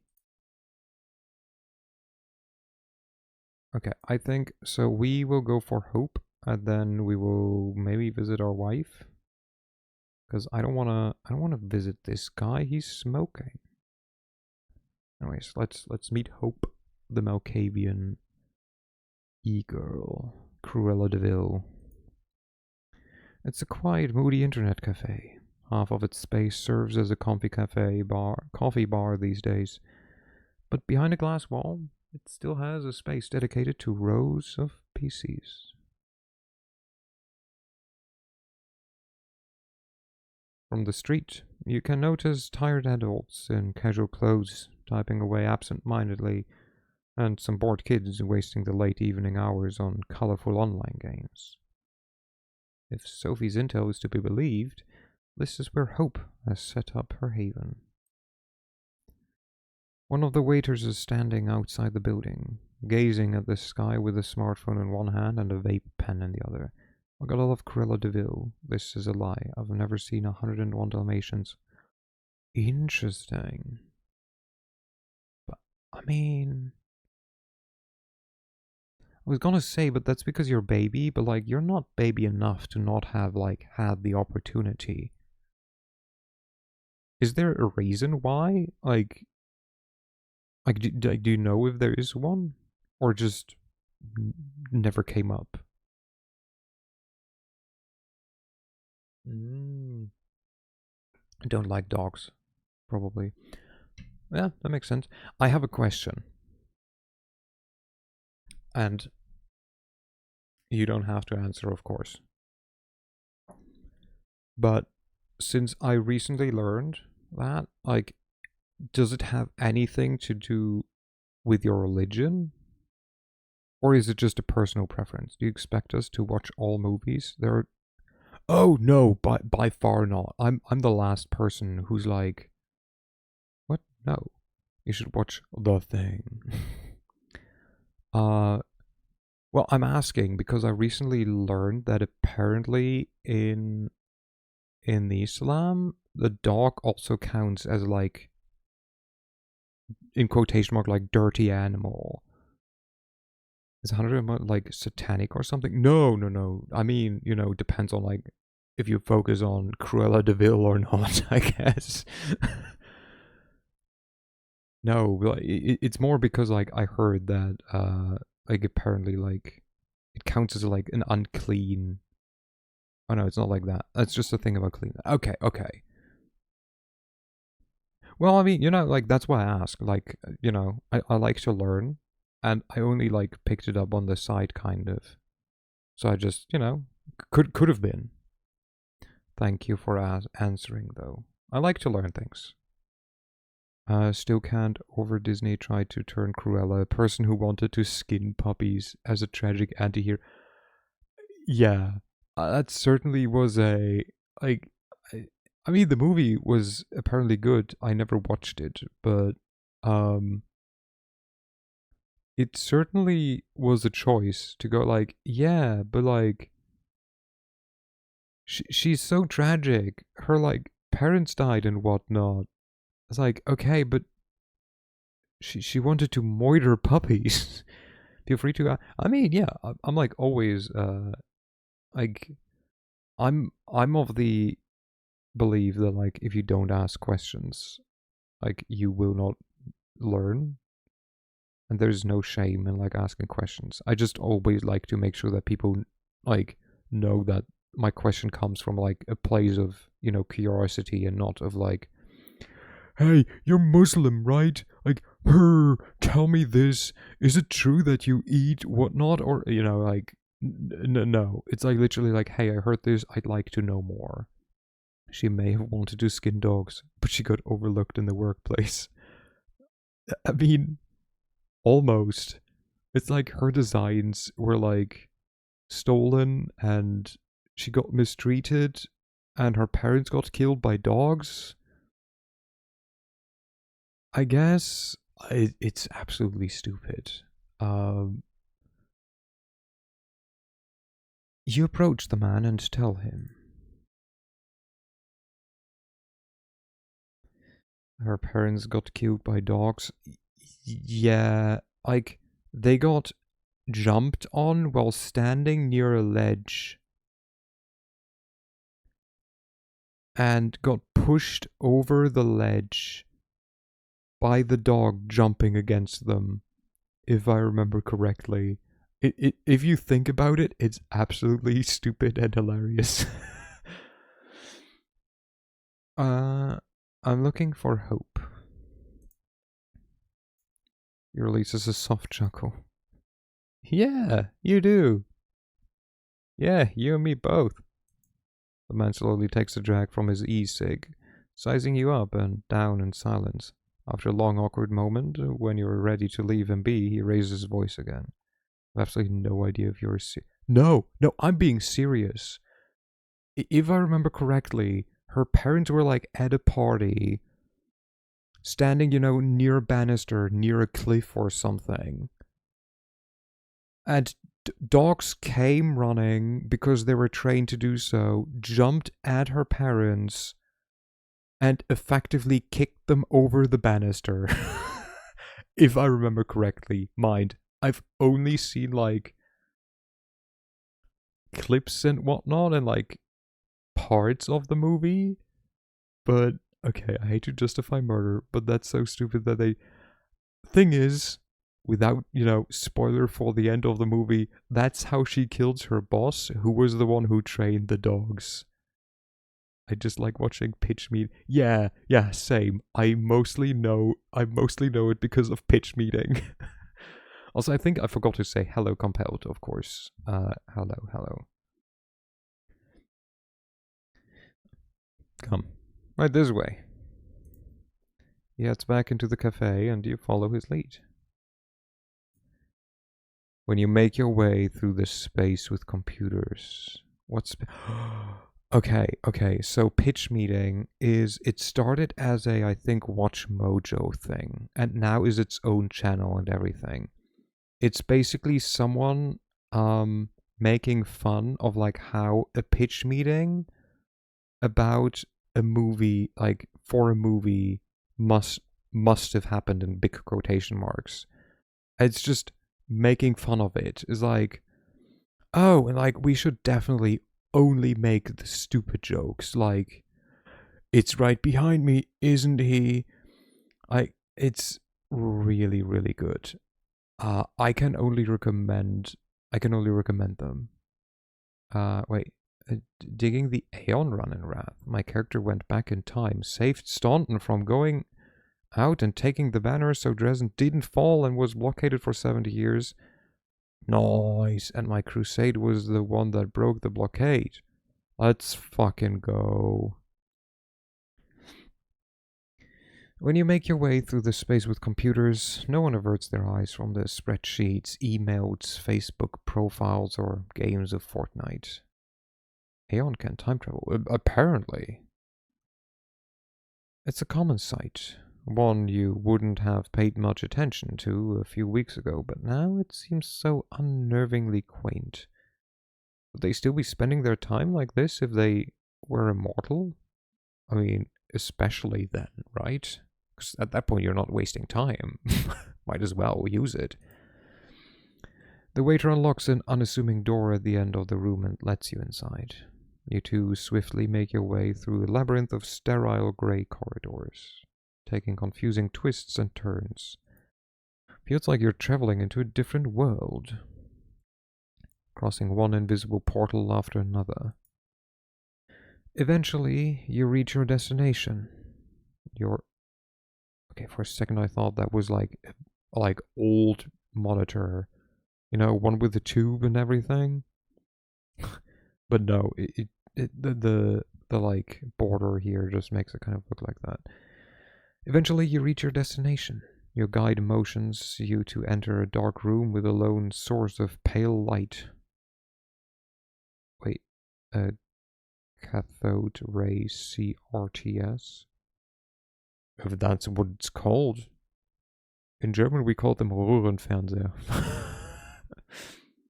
Basically just tube TVs. Because they had a tube, you know.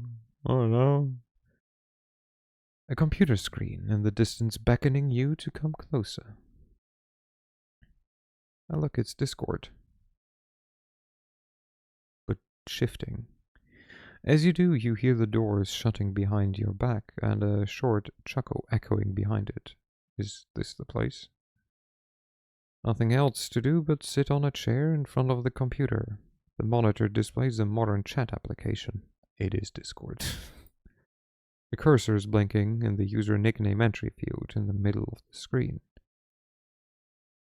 Siri obviously expecting you to input your handle. After brief consideration, you type in... Okay, I just realized saying cathode array CRTS is... Oh yeah, I was gonna say, isn't CR?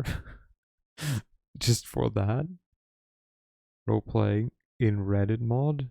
I mean... I've never been a Reddit mod. I don't even have a Reddit account. I've not connected my Google account to Reddit as well. Reddit is... I don't know, it's one of those like places where I'm like, I don't know, it feels... I've used it, but as a free user basically, incognito. Sounds like too much, you know... time investment that would be necessary.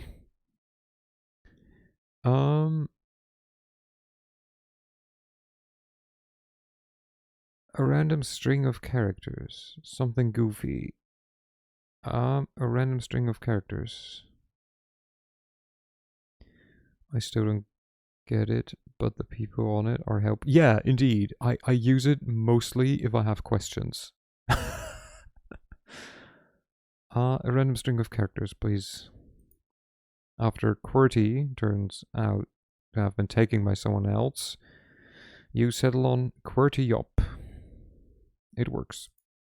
After a few seconds, the chat window opens and messages start appearing on the screen in quick succession. Hostage executioner. Oh, Jesus, wait. Oh, hold on. Shut the fuck up. Okay, someone's so horny.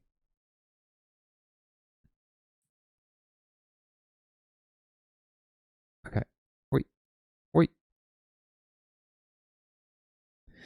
Hostage executioner. Just to be clear, I don't have a wank rack. Cult of Luna, Lamau. Thirst victim. Oh, for sure. Hostage executioner. No, for real. Cult of Luna, Lamau was meant for Jerry, of course. Jesse Hooker. Not much longer. Best auto. Yeah, Jerry is the chat MVP. Hostage executioner. I mean, I've admitted to far worse things on here. Sexy bozo. God, I'm so horny. Hostage executioner. I'm not sure why I'd have a need to lie about this one. Cold of Luna. OMG. Literally no one. Who cares? Turtle guy. You and me both, bozo. Heart's filthy lesson. Wait, who's QWERTY up? Jesse Hooker. QWERTY up? Hopeful. No one. No idea. Thirsty victim. A new user? Wasn't here a second before. Hostage executioner. What the hell? Has anyone informed? Hopefully no one. No announcement. Art's filthy lesson. I know I wasn't. At Jerry? Cooked of Luna. QWERTY up. Identify yourself within 2 minutes or get banned. The chat goes silent. Everyone seemingly waiting for you to say something before proceeding. This must be a close-knit group. Better say something before they kick you out. I'm a vampire.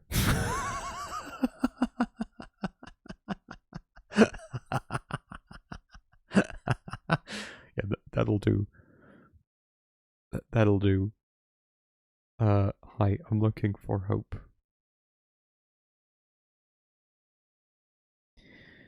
Looking for hope. Is she here? I mean, to be fair, we were told to identify ourselves.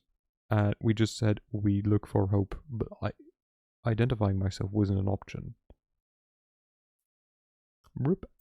Vulgar. Who the fuck are you? Hopefully no one. This was meant to be a safe channel. Jerry. Investigating what went wrong. Sexy bozo. How did they even get in here? Jerry. Stay calm. Hopefully no one.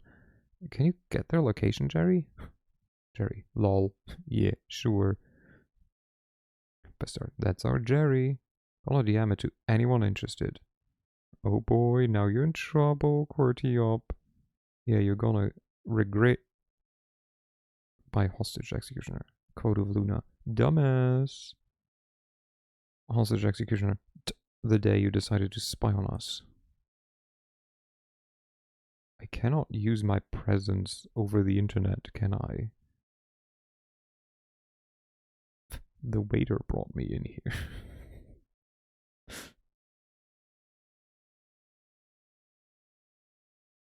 Calm down. Fuck off.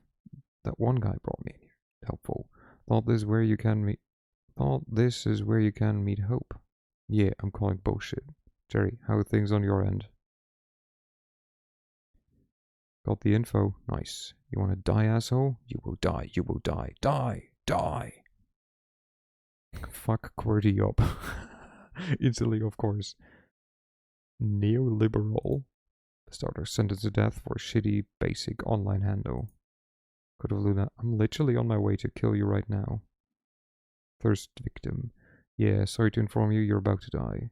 Vulgar. Rip bitch. Queen of the South. You're getting your throat slit. Right here. Right now. A split second after you read the message, you feel someone's arms tightening around your neck. The violent return to reality catches you off guard. A jolt of panic rushes through your brain, paralyzing you momentarily. You've come to the wrong chat room, motherfucker. A ridiculous whisper rings out next to your ear, and the grip under your head gets even tighter. You start struggling, but even with your newfound supernatural strength, you're having trouble breaking out. This isn't a normal human you're dealing with. Last words? Oh, she has a cat shirt.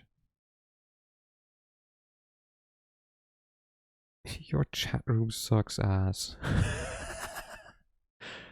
Good luck, I can't die. Sophie sent me here. Yes. Sophie sent me here. Langley? The hand holding your chin shifts its position slightly. Don't struggle or we'll break your windpipe. Or my phone, which would end even worse for you. Sounds of a camera shutter and light flashing. Did they just take us some selfies with you? Alright, that's enough fun. I'm letting you go. We can have a talk. Don't do anything stupid, Miss Intruder, pretty please. The mysterious assailant loosens their grip on you and gently pushes you away. You quickly turn to take a look at them. Hell yeah, she's cute. Oh, never mind. I thought she had like a middle divide, but she's just like platinum blonde, basically. She's pretty. Let me just finish this. It's a pale blonde woman in her 20s, giving you slightly judgmental looks while rapidly tapping away at her phone screen. First, you notice her outrageous outfit, seemingly thrown together from random thrift store. Excuse me, can we stop shitting her outfit? She's adorable. Then you take note of her tattoos, a sprawling tapestry of odd patterns and designs covering every visible part of her body. Can we stop shit-talking her? Like, just let her have fucking tattoos. At first glance, it all seems aimless, but it has a consistent sense of style upon closer inspection. Her eyes focus on you for a second. Gave you a scare, huh? Sorry, that's what you get for entering a lady's haven without her permission. As she's back to her phone, with her relatively small build, it's hard to believe you had trouble overpowering her physically. But then again, nothing is what it seems when it comes to the undead. And even compared to the vampires you've met so far, she comes off as an eccentric, curious presence. She shoots you another glance, noticing you're still cautious of her. Calm yourself, girl. I won't pull anything like this anymore. Oh, it's just a... Feels stupid to say out loud. A vibe check. Vibe check. ...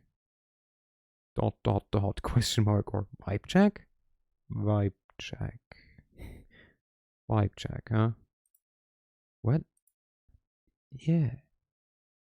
I got a glimpse of your vibe on the internet and in a dangerous situation. I'd said I've got a pretty good idea about who you really are. I'm Hope, by the way. If you're here, you've probably heard of me, so I went ahead and skipped the pleasantries. But come to think of it, I might have skipped too many of those. Yeah, she definitely fits the description you were given by Sophie. Anyway, don't worry about the chat. It was all a game to us. No hard feelings, okay? I'll introduce you properly later. On the monitor, the chatter continues normally. Your visit is like yesterday's news, no longer relevant to anything. But, if we're going to talk about you, you should have something to say too. What are you doing here? About time, she asked. Note to self, she really loves the sound of her own voice. I'm building a coterie. I'm looking for people to join my coterie. Coterie? Been there, done that, not interested unless... She takes a closer look at you. Her eyes go wide. Wait. Shit! Are you the new Langley plaything? Word seems to be getting around fast. Of course you are. It was so obvious. The second Langley got her hands on the new servant, she'd start building a network. Your emissions tell me it could really come in handy when... But Langley, that's a risky game. It's kind of ambition attracts too much attention. Oh, piss off. But then again, fucking Kara. She seems to be having a spirited argument with herself, only parts of it audible. Is it just you, or do her facial expressions and body language change a bit between every sentence and the other? Before you make certain it's not just your eyes playing tricks on you, she focuses half her attention back on you. The other half, of course, is still obsessed with her smartphone. Listen, I'm not saying I'm not interested in cooperation, but before I make a decision, I need to make sure you sort of understand me and that I sort of understand you. And since I was planning to put on a show before you came here, I propose a little game. Hope absent-mindedly spins her phone in her hand, considering how to put her thoughts into words. Then she approaches a switch on the wall and flicks it. Neon lights flare up, illuminating the room. We take a look around. Does she have a camera pointed at her bed? Based. The room is certainly unique. It looks like a butcher's room, repurposed to be a living space. The modern computer in front of you starkly contrasts the ominous industrial walls. At the back, there's an overwrought bed covered in velvet with meat hooks hanging above it. On top of the bedsheets, you notice what seems to be pieces of elaborate S&M equipment and a camera. Wait a minute. You want my help? Moderate my cam show. Cam show? Your eyebrows twitch involuntarily. This is definitely not the kind of request you expected to hear tonight. She notices your confusion. Take it or leave it, buddy. You just became a kindred, but you want to become my partner in crime. Show me you can handle yourself while watching my back in every environment. She's serious. The show starts in 10 minutes. If you think yourself better than this, better walk out the door right now. Hell nah, lady. We will be the best mod you've ever seen. I won't hold a grudge. I've got better things to do. As if to prove it, she looks at something displayed on her phone and cracks a brief grin.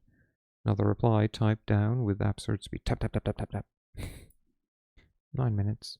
It's now or never. Show moderator. Risk of violating the Masquerade. Aye. Content warnings. Oh, yes. So, do you take the job?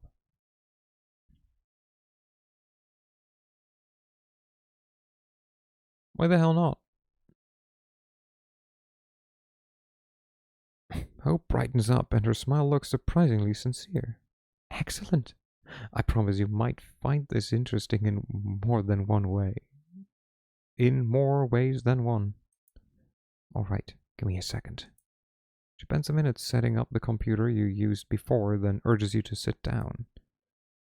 The explanation of the moderator's functions is simple. It boils down to ignoring anyone who doesn't disrupt the chat, banning anyone who does, and kicking anyone who's causing minor trouble. 5 minutes later, she's already online, sitting on her bed in a provocative pose. It is a sex show, isn't it? A voice previously hushed rings out with full force. How are you doing tonight, hopeful? You peek at the chat. Code of Luna. We're not worthy, queen. Vulgar fucking A. Hopeful number 1. Angel. T.O.T. Hell yeah, time to fuck. By Sexy Bozo. Yeah, no, that's just normal degen behavior. Let's just ignore that. You're tempted to try out the kick and ban prompts as soon as possible, but obviously you won't punish someone for a little dirty talk. Thank you. Today's show is quite special. Please welcome our new moderator. QWERTY up. Hello, child. We're moderating for someone's Most likely, OnlyFans. Avert thine ears, children. Child. OnlyFans stream. I'll just say OnlyFans. How? Huh?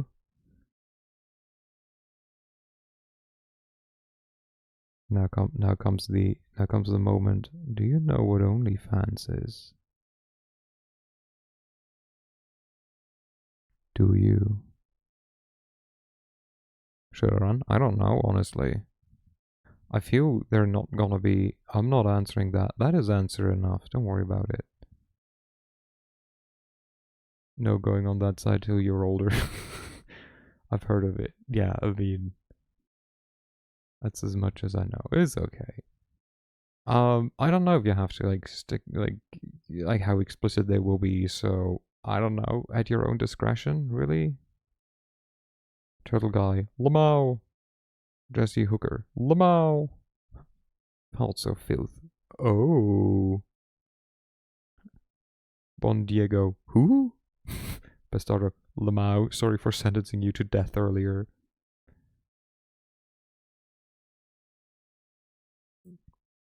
At least the community here seems to be a bit more welcoming this time. Looks like this place has an established hazing ritual. Or maybe they and Hope came up with one specifically for you, who knows.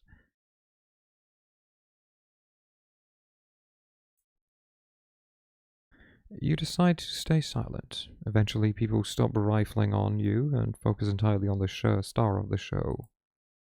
Alright, let's start this one with a bang, shall we? Heart's filthy lesson. Jerry, it begins. Called of Luna, Queen. Poonding, oh boy, she's going to do it. So this is where the strip show starts. You raise your head, curious about what kind of performance she's going for. First, she opens her mouth and reveals her retractable fangs in front of the camera. Of course. Right off the bat, the online audience is treated to a sight of her wholly human set of teeth turning into a monster's maw. The image is both revolting and fascinating. She raises her left wrist for everyone to see and then bites. The fangs immediately turn her arm into a horrifying, gory mess. It's unclear if she's used them to slash or bite, but one thing is for sure. No ordinary human could cause such damage.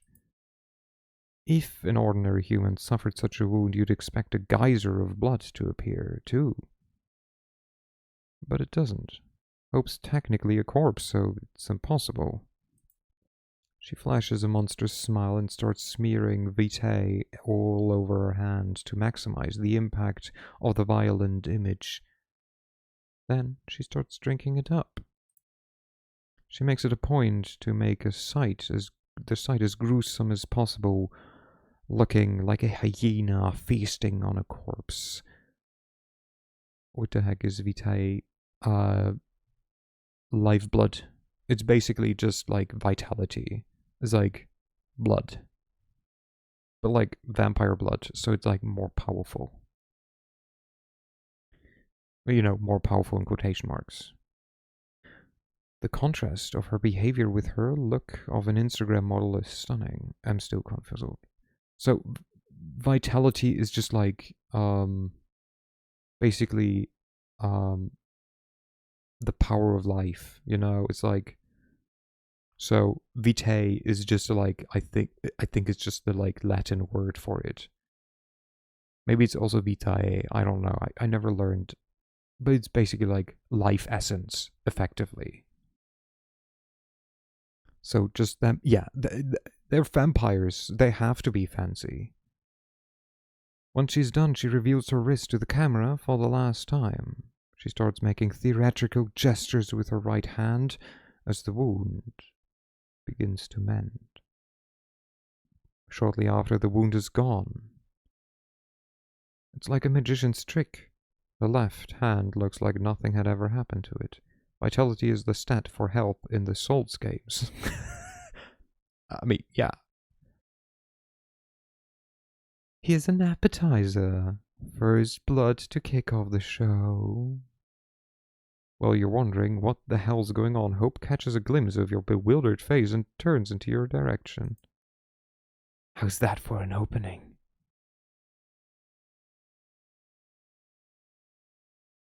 You're shooting snuff.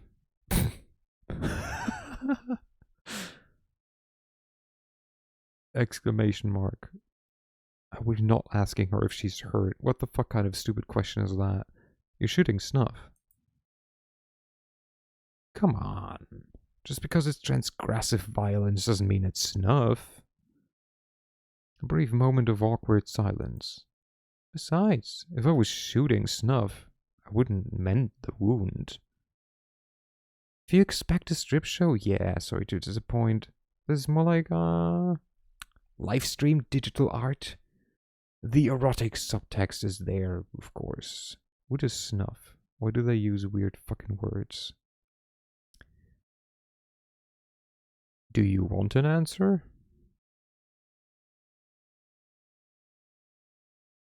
Yes. Okay. Well, then we get the...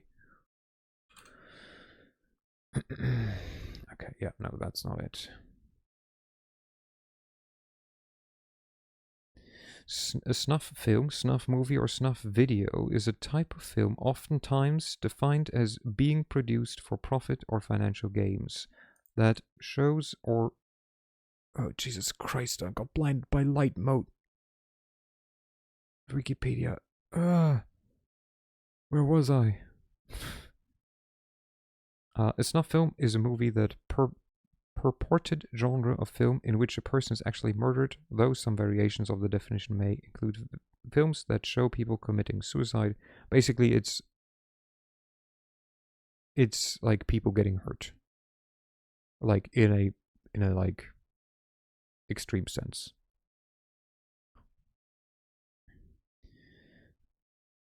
And oh no, look, I'm being attacked. Okay.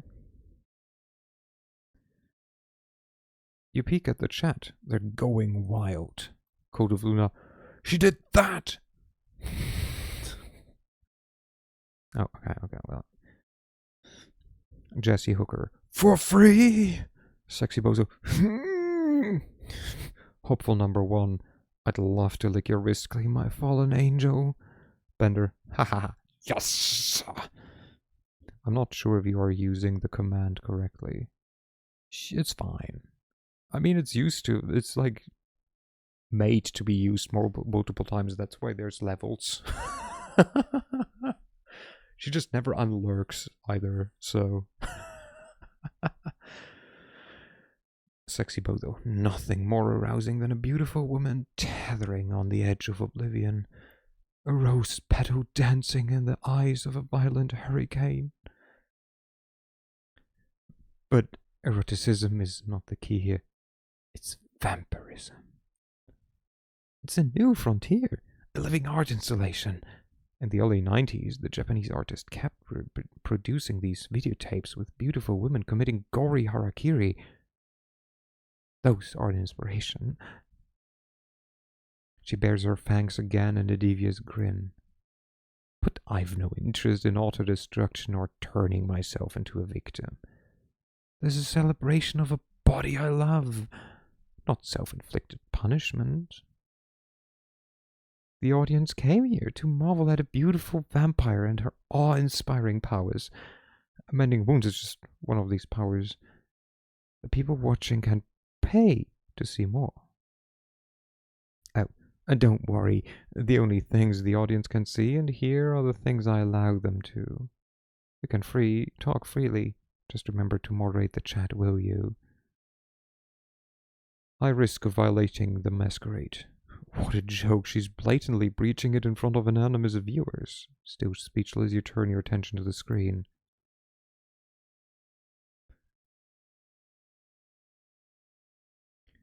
XXXXXX69. Muy guapa. Thirst victim. Alright, I feel generous today. Don Diego, have you planned your next tattoo yet? Thirst victim. I'll pay for the next attraction. Dick Steele. Looking like a pink marshmallow covered in raspberry sauce. Turtle guy. Thirst victim. Just letting you know you're based.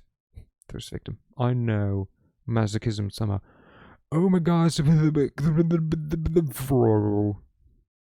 This is like so many bottoms that are in chat frequently. So many subs. So many cute, adorable subs. When you like, okay, I feel. I mean, so I don't know what muy guapa means. Yeah, there's like every bottom ever. I know, right? Like this part isn't, or like, he's called masochist Sama, so like even more so. This one is, if anything, like, also it doesn't tell you who. That's Spanish. Yeah, but I never had Spanish. I don't know what that means is the problem, you know? You know? It's very handsome. Ah, my pretty. Oh, I feel at that point then, like, this is normal, like, this is very normal chat. Let's ignore it. You let the guy vent his excitement. Seems harmless. Special message appears on the chat log, claiming somebody has successfully sponsored the first goal of the show. It's vanilla. Is this vanilla as vanilla? Yeah. Hope smiles and picks up a bag of blood from underneath the bed. It must have been retrieved from a blood bank. She showcases the label to the camera for everyone to see. Heart's filthy lesson. Drink up. Fuck, QWERTY up. Drink up. Thirst victim. Drink up. Less than 3. Hopeful number 1. Drink up. Less than 3. Less than 3. Less than 3. Hope pours all the contents of the bag into her throat. You have no doubt it's real blood, but wonder why the viewers would be so satisfied with something that's so easy to fake. Don't worry, it pays well enough. You don't even bother to tell her this is not what you're thinking about. Safe to assume she knows. So, what do you know about the Kindred and the internet? Have they told you anything?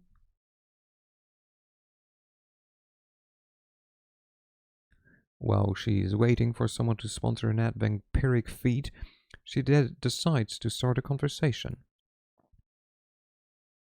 Is there a vampire internet? No, nothing. They haven't. No, nothing. Well, makes sense. Not the first thing you teach to a fledgling. See, some of us used to experiment with our own secure networks. We tried to build our own information hub, social networks, everything. She's still working the phone in one hand while looking for something under the bed with the other. How many things can she concentrate at one time exactly? Then one day, the NSA got in. Turns out elders never really got the hang of proper security practices. Or the sigils they used to smear on their screens didn't exactly work as advertised. Then, of course, all the other 3-letter intelligence agencies in the world got the intel. And a lot of them decided bloodsuckers were the perfect new enemy for our post-9/11 times. The Second Inquisition came to being. Ever heard of it? A lot of our kind died just because they were too present online. Right now, the remains of our old network serve as government honeypots, kept alive to attract fledglings and hunt them down. You post a certain keyword on Twitter or Facebook, you get tagged for investigation, you fit certain patterns, you get tagged for investigation. So there's a certain thrill in becoming an online presence without attracting attention from the authorities. She stretches on the bed.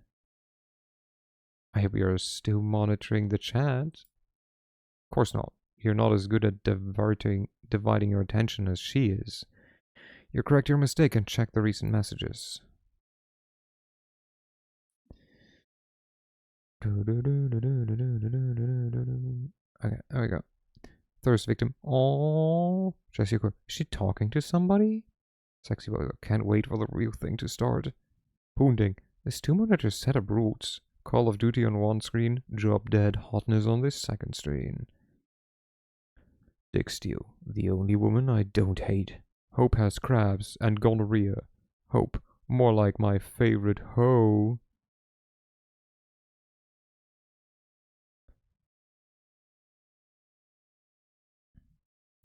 Okay, I want to hear her rules again for like kicking and banning.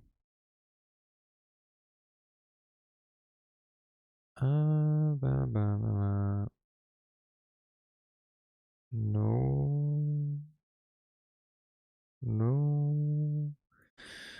Uh, Bolts down. Ignoring anyone who doesn't disrupt the chat. Banning anyone who does and kicking anyone who's causing mouth trouble. Well, I fell asleep for a bit. What have I missed?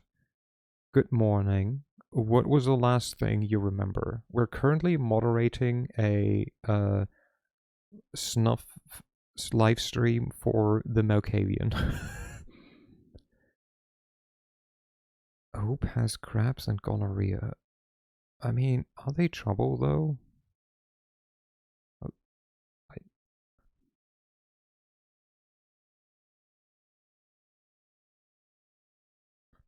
See, this is where like, wait, what's crabs? I think it's some STD. Less crabs, like the no, I think it refers to an STD. I think, but I'm not 100% sure. Or like some like issue.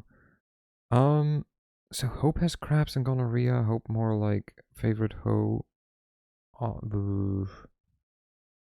So the issue is I don't know the normal tone, but I feel the normal tone is like these guys. And this person is just an ass. I think we just finished talking about cash. Oh. Wait, when was that? Oh god, that was a while ago. Okay, what happened? So Kadir came to visit us in our home and was like, hey, so your old boss is like saying that you embezzled a bunch of money. I will pick you up tomorrow and oh, okay. Okay. So at first we went with our Tremere friend into the place where we got turned, and he did a blood ritual thing, and then we went home. Then Kadir came and was like, "Hey, your boss is being a prick. I will pick you up tomorrow, and you will deal with it." Also, you need to decorate your house, your like apartment. It looks like shit. Then we went and tried to do something with our stalker, who apparently potentially wait, public lice. Wow, I didn't know that existed. Oh, pubic lice. Yeah. Um, who most likely sent someone to our place and being like, "Hey, you can drink of me. I know who you are." So we turned them away by saying, "Forget everything you know about me and leave." The next day, we went to our boss. We chokeslammed him into the ground. Told him like, "You're our little bitch now. You hand yourself in. I always learn in a nurse stream. You're welcome." And he's like, yes, I will hand myself in. We got some incriminating documents, so we can maybe at some point turn him into our ghoul.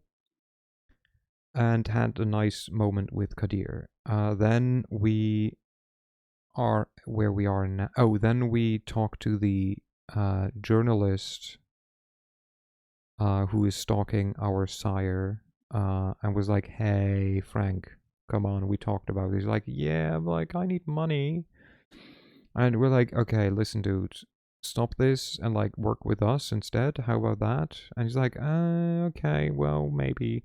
Anyways, I'll be in touch. And now we are talking to Hope, where we got into a chat room, got instantly hazed, got threatened by Hope, and now we're moderating her live stream. And I have to decide if Hope has crabs and gonorrhea, Hope more like my favorite hoe. I think I will just ban them. Fuck this guy.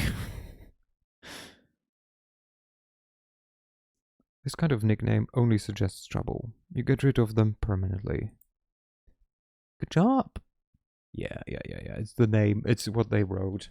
What they wrote, not even actually.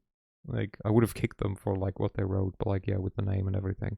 I'm back, but I'm tired, so might take nappies. That's fair.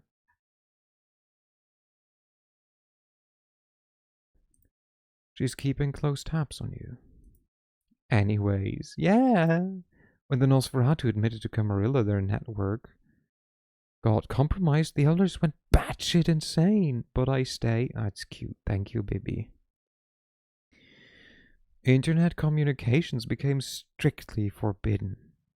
There were executions. A lot of people who used social media to secretly contact their mortal families and lovers got offed. It goes without saying. Why are you dotting me? My dog laid his head on my laptop. But if you weren't careful, even the most innocent web usage could result in being punished with final death. Thanks to user Dick Steele, the next goal has just gotten successfully funded. Turtle Guy, let's go! Don Diego, vanishing act. Bastardo, dehumanize yourself and face the bloodshed. She raises her hand, 3 fingers up, 2 fingers up, 1 finger up. The countdown ends and she immediately disappears from the screen like a ghost. You can still see her on the bed, but the live feed indicates there's nobody there. When you deeply focus on the digital image, you swear you can make out some unusual glitching where her silhouette should be, but it could very well be just placebo. You ready for this? 3, 2, 1. A flash of the camera.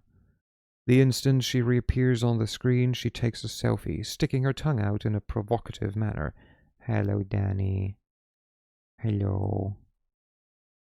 Guys, everyone, this is Danny. This is Burb. Danny is very sweet, very kind. Yeah. Hi, this is Dad. No, you're not Dad. You're Daddy Danny.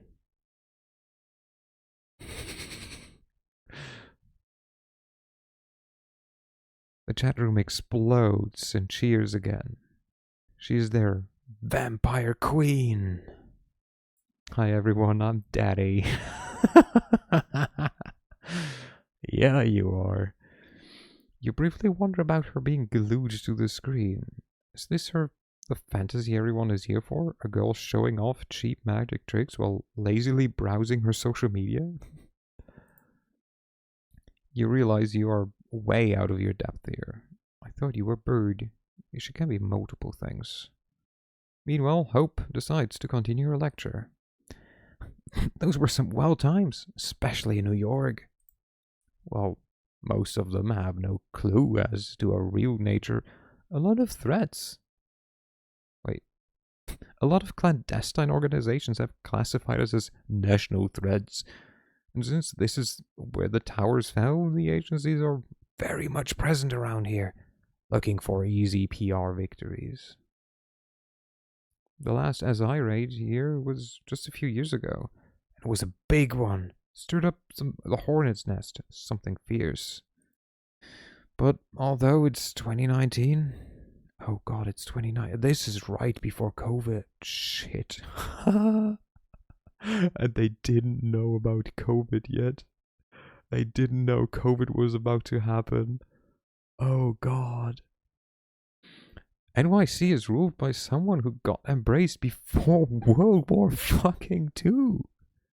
And the cameras as a whole got really spooked and swore off the internet. I'm the bird daddy. I thought you... Can vampires get COVID? I don't think so. They don't need to breathe. Of course, they're not dumb and understand that you can't really coexist with modern kind without the internet. The issue is more, how do you find someone to feed if no one is leaving their house? It's a gray zone right now, like piracy. technically frowned upon, but let the one without sin cast the first stone. The SI is a real threat, no joke, but in many senses, the darkest place is right under the candle. Take another look at the screen. Blender. We want blood! Fuck QWERTY up. How about some bad stuff? Can you do some bad stuff? Can you show us next time? Jesse Hooker. It's been a long, hard day. Please give me a shout out. A familiar nickname pops up. Masochist Summer. I banned you, asshole. Ban.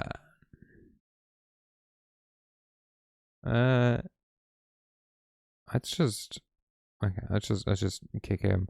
He's being a bit disruptive with just like sub talk. I just bottom speech, like it's really not necessary. No, you didn't. Oh yeah, no. I ignored him. I banned the other guy. I will kick you. You give the guy a kick for spamming the chat. The messages delete so fast. Hope might not have even noticed. A duty carried out well. You've surprised to feel an inkling of pride. Yeah, fun fact about being a vampire. We can sweat and pee. We just exert ourselves really hard. Some of us can't even orgasm.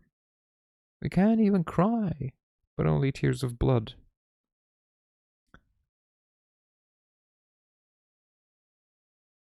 Okay, child. Don't listen or listen. I don't care really. So that leaves the question. So if you can only cry tears of blood, would that mean you can only like orgasm with blood as well? Like, doesn't that kind of imply like? How can you sweat and pee but not cry? Or do you also sweat and pee blood? You know, I feel they know tear ducts, but like, what happens to the tear ducts? Why is like they seem to have some, but apparently nothing is being like formed in there. But I mean, it should be the same with sweat and pee. I guess you can drink something. I ate them. God damn it, Danny. But you know what I mean? Like, technically... Yum, yum, yum, yum, yum. Like, the pee I can get because you could just drink water and then I guess, like, nothing happens in your body because, like, you're just a vampire and nothing happens. So you would just pee out whatever you drink. But, like, I mean, sweat requires liquid. What did they taste like, Danny? Yeah, tell us. It's something I always dreamt of doing when I was 14. So romantic. And it drives them crazy. As proof of her words, a scarlet tear starts running down her face. The chat goes wild. This seems to be exactly the kind of thing they've been waiting for. Chewy and salty.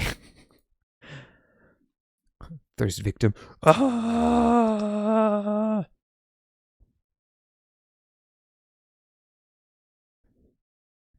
I don't think you understand. Your understanding of human anatomy is correct. Oh, no. I'm not saying this is how it works. But this is the only way that I can imagine that, like, a vampire can pee something that is not blood.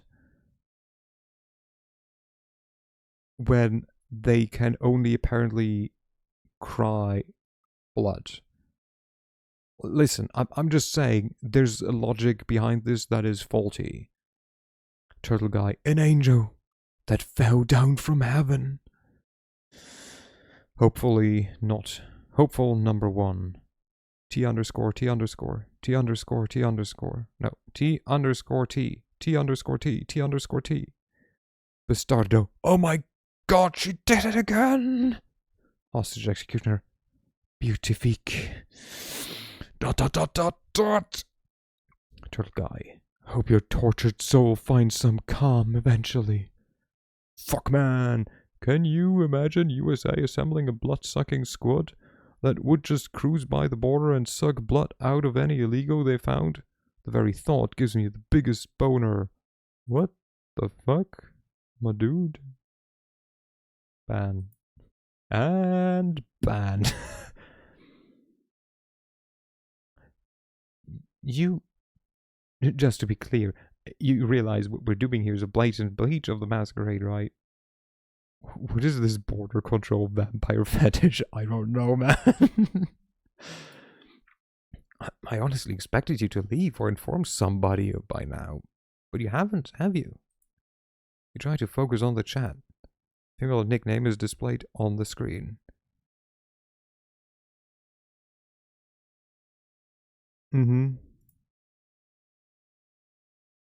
Okay, my dude, I gave you a warning. Yeet.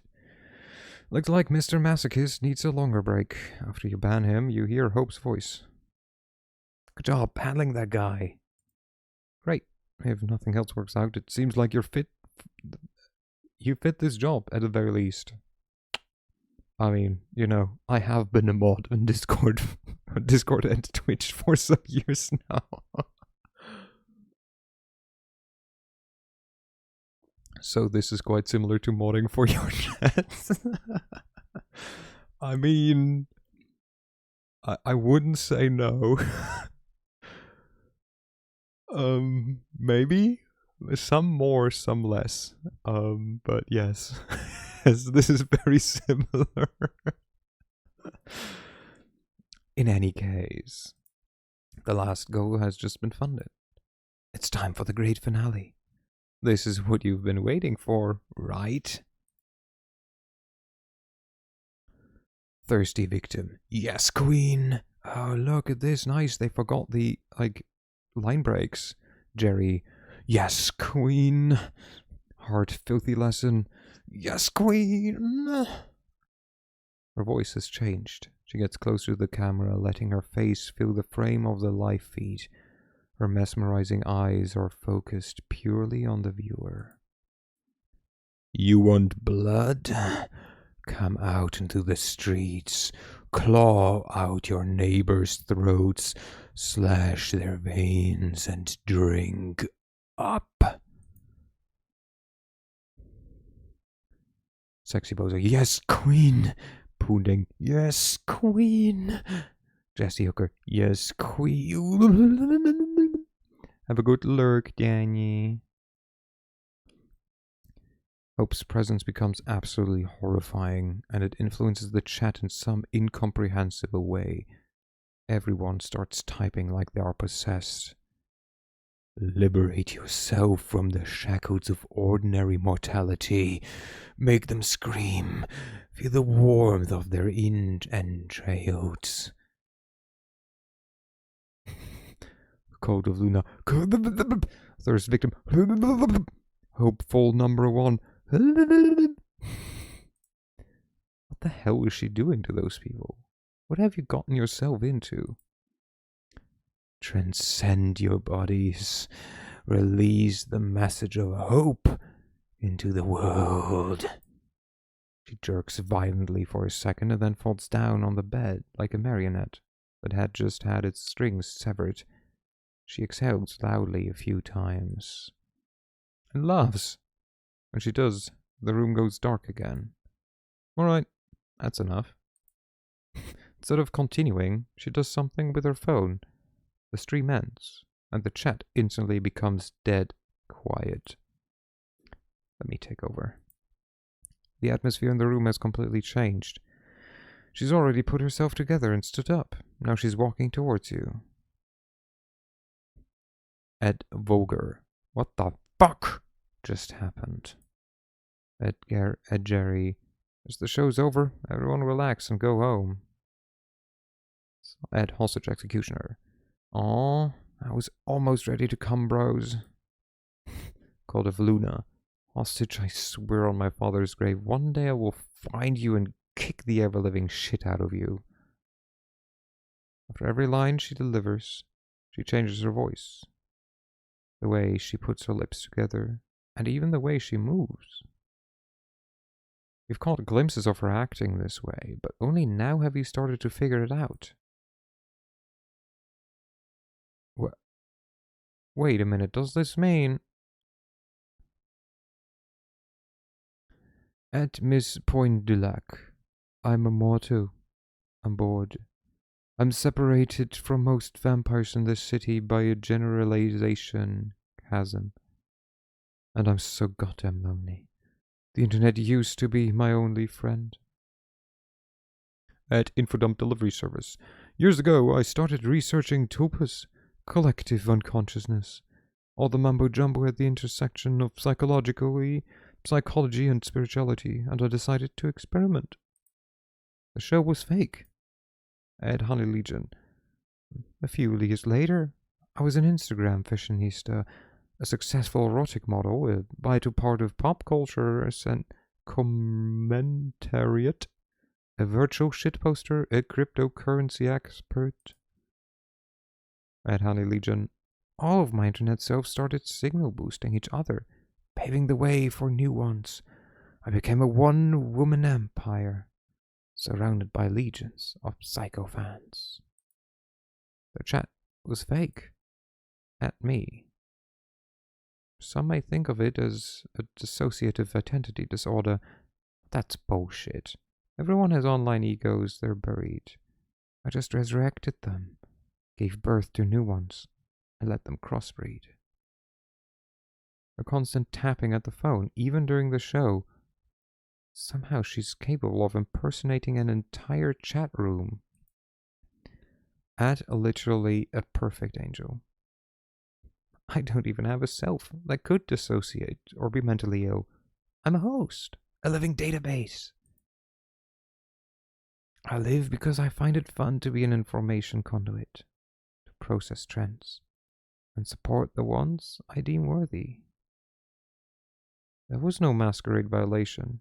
She was showing off her skills all along. She put you into a world of pure fiction, the same way she was testing you when she attacked you from the back. Damn, she's good at this. At Milk David Chapman. Of course, you can't just ignore what I'm saying and decide I'm just another deranged Malkavian. But hey, annihilation of the self is the only way to survive in the 21st century. Android of Notre Dame. If there ever was an era that demanded images of beautiful people transcending beyond humanity and inspiring others to do the same, it's this one. Manhole Mermaid. Although for now, because of Masquerade, my audience is quite limited. Speaking of, you want to be the star of my next movie? I mean, you know what? Sure. Why the fuck not? Sure. Why not? Manhole Mermaid. I have a hunch you're just saying that. Still, hey, in a way, this too is transcending beyond self. That is the question. This is the question. But yeah, your test is over. Now the question is, do I want to work with you? She puts away her phone for the first time since you've met her and gives you a good hard look. At Vibecheck Vivo. I guess I can give it a shot, yeah. You're not that dumb. You're not that boring. And you're kind of cute. Air Doll XOXO. Don't worry. No more modding jobs. Mods get attached. That's always bad news. Wow, called out. She grabs your arm and starts leading you out of her room. At GPS. I've put you through enough shit. Next time, I'll let you in on a little job I'm doing. Bug the streets, and you'll see why Sophie told you to contact me. She leads you through a labyrinth of grey corridors. It's a different route than the one you made your way through. At unconscious diagram of psychic event. That's a name. This city is so much more than what its elites consider real. Stick with me. I'll guide you to places Camarilla elders couldn't reach in 100 years. She leads you out of the building, to the back alleys. That shitty trailer voice. Even if someone else rules the streets, we will rule the information highways. This is the power of hope. She lets out a theatrical laugh and disappears.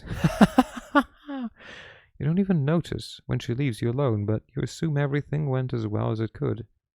A new ally. The power of hope. Okay, I love it. The achievement for convincing her to cooperate with you is called Good Job, Mods.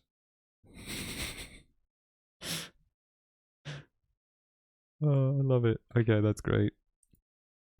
As you walk off into the night, everything around you feels a little less tangible than it did a few hours ago. Okay, we should now be midnight. Okay. I mean, okay, the question is, do we do Faith and Myth and go to Smoker Boy? Or do we check up on our wife?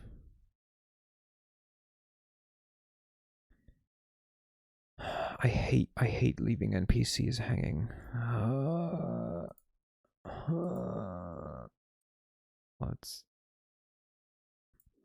Let's meet Smoker Boy. I don't want to, but let's do it. Call me crazy, but I say your wife is more important. You're so right. Fuck it. It's been some time since that kindred historians will no doubt refer to as the Battle of Cloisters. Still no word from Tamika. Maybe it's time you drop by and see how she's doing. Immediately after you enter the park, you can tell that something is wrong. An odd silence hangs in the air, like the silence from a choking victim after the fight leaves them. It doesn't take you long to find Tamika. You see her in the distance, leaning against a tree. As you make your way towards her, she puts her fingers to her lips. Only then do you notice the blood dripping from her side. You pick her up, letting her lean on you. She looks at you, her eyes wild with fear and rage. They're here. The Inquisition, they found us. I think that's about the voice I gave her. Raoul, he threw them away. Saved my ass. He's still out there. We need to go. We need to help him. You sure you're up for it? Looks like they banged you up pretty bad. I'm fine. A twang of pain takes her breath away. Fine. If you say so. All right, but stay behind me. Don't take any chances. She looks up at you, gnashing her teeth in pain. Yeah. Through sheer force of will, she manages to straighten herself up. Let's fucking do this. You head deeper into the park. Soon you stumble upon a set of innocuous barriers. Service vehicles, black and yellow caution tape, men in working suits that keep the civilians out of certain area. It's not all difficult for a creature of the night to avoid these. You'd almost think that their presence here is accidental, but once you spot black vans deeper in, you get a foreboding feeling. Tamika grabs your shoulder and squeezes hard.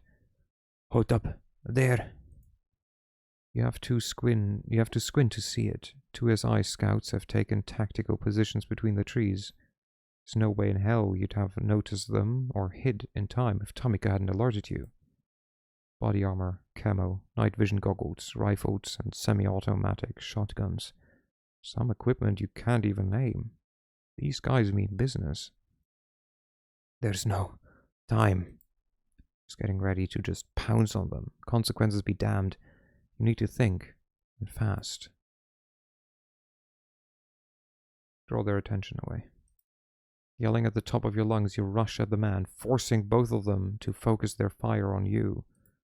The first one falls before he's able to pull the trigger. The second one takes aim. Suddenly you realize you might have bitten off more than you can chew. Reflexively, you squint, waiting for the bullets to tear through your flesh. To your surprise, no shots are fired. You open your eyes and see Tamika standing over your would-be assailant. She flicks her wrist, sprinkling the grass under her feet with a man's blood. Don't steal my kills. All things considered, she seems to be doing all right. Okay, we can trust her more. That was the first encounter. You keep on moving. Tamika gestures at the nearest patch of trees. But, we thought that she was also wasn't quite sure what, distract them. I thought that we would throw a rock or something and not just scream at them and run. Stick to the shadows. Take them one at a time. Sound advice. You take it to heart as you move on towards Tamika's haven. It doesn't take long for you to run across more of them. 3 operatives in full riot gear are moving down the park alley, sweeping the area with barrel-mounted flashlights. Keeping very still and very quiet, you wait for them to approach. Tamika watches you from the bushes nearby, clearly waiting to follow your lead.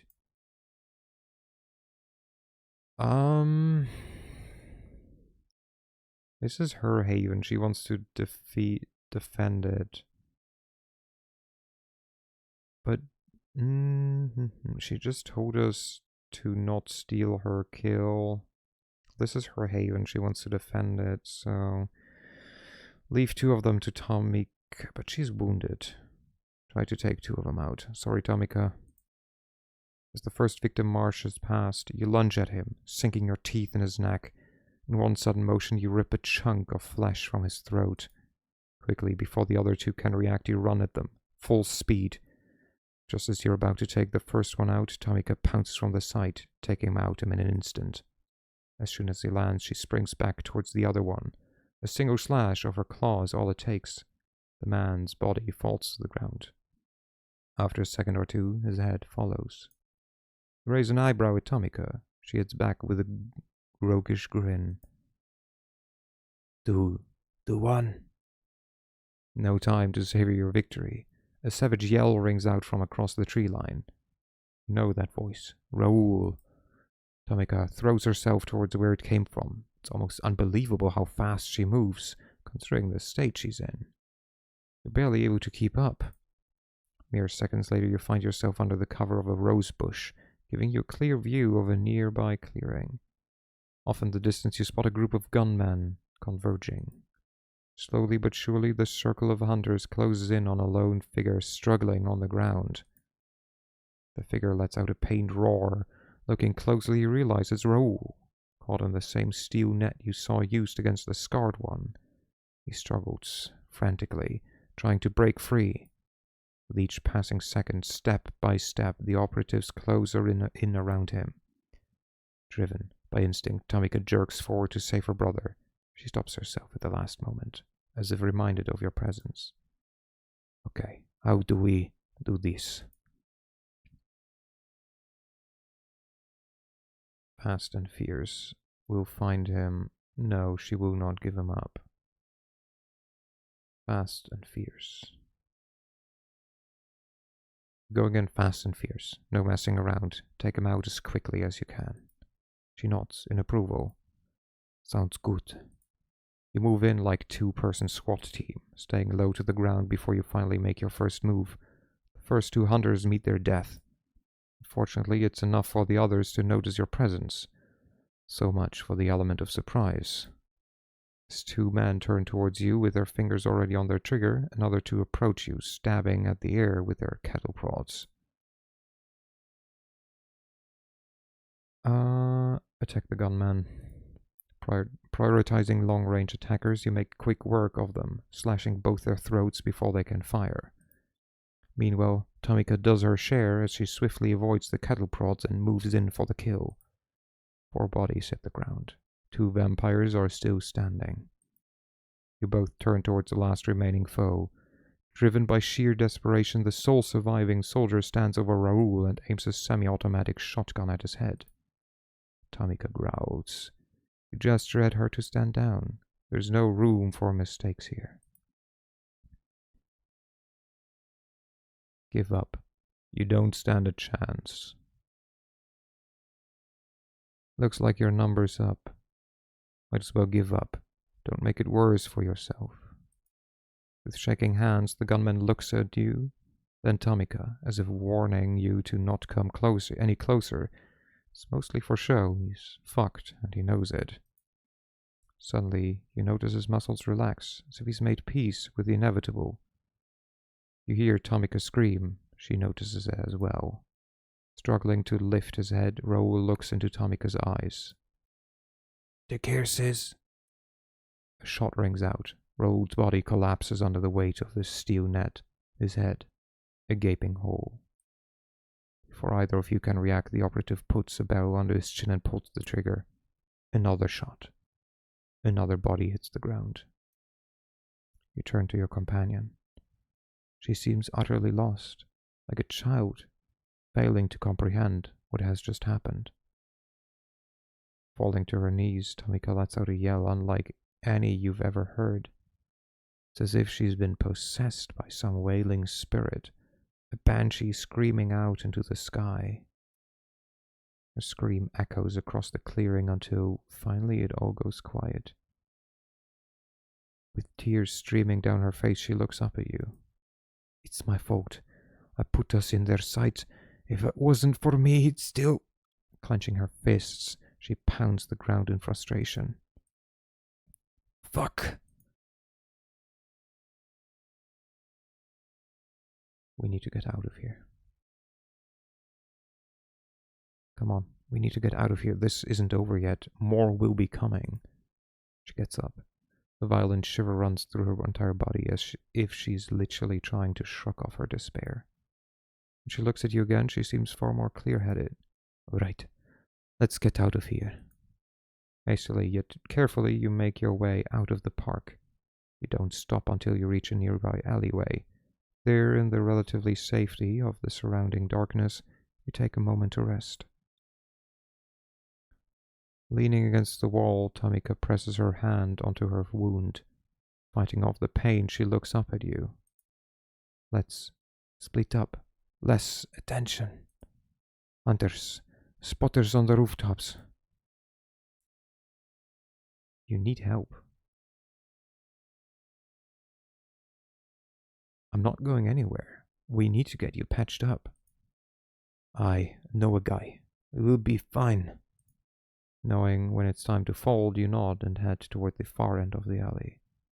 After several steps, you look back to see how Tamika's doing. You smile, noting her absence.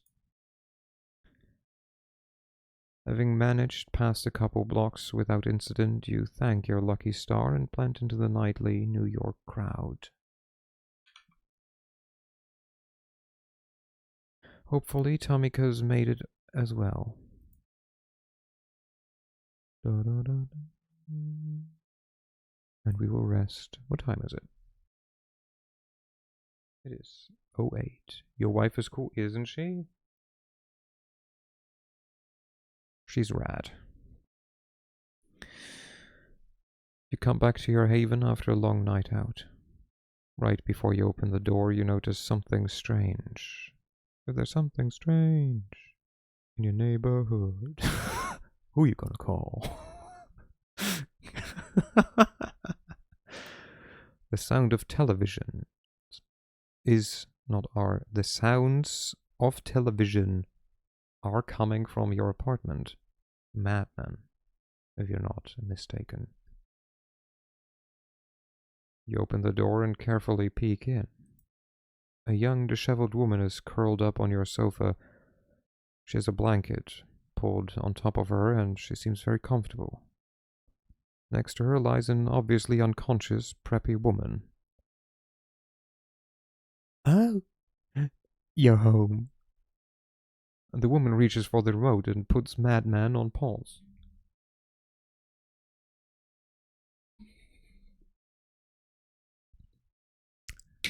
Open, meet my stalker. You weren't home, so I started without you. You know, Netflix and chill. Join me. There's space on the couch, on the sofa. I brought us snacks. I brought us a snack. Hi, stalker. I'm open. You didn't enjoy the one I gave you before, but this is a different type. The one points lazily to the unconscious girl. Oh, I forgot. My name is Adelaide. Adelaide Davis. I like you a lot. Help yourself and settle in.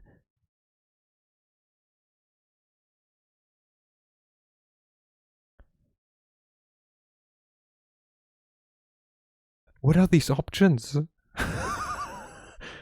Let her down gently or ask her to leave.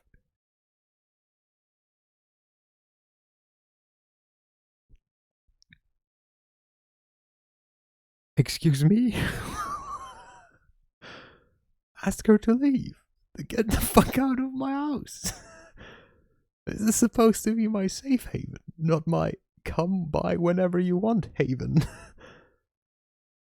Please go. I don't want you to be here. Adelaide bounces up from the sofa with a surprising energy. I go to all this trouble, and this is the thanks I get. I could get angry from being treated like this. For a second, Adelaide's words worry you, but then you notice a playful glint in her eyes. You're playing hard to get. It's adorable. Oh no. She's definitely delusional. I'm not playing hard to get. Oh, I think you are, you sweet little thing. This is fun. You should really get mad at me. The door to your apartment opens. Someone with a key. Sophie. Adelaide Davis, the scourge of Snug Harbor, in the flesh. This is a new low for you, fledgling. Adelaide looks at Sophie murderously before fading from view. I hate it when they disappear. They should have enough manners to slink away in embarrassment, so we can all enjoy it.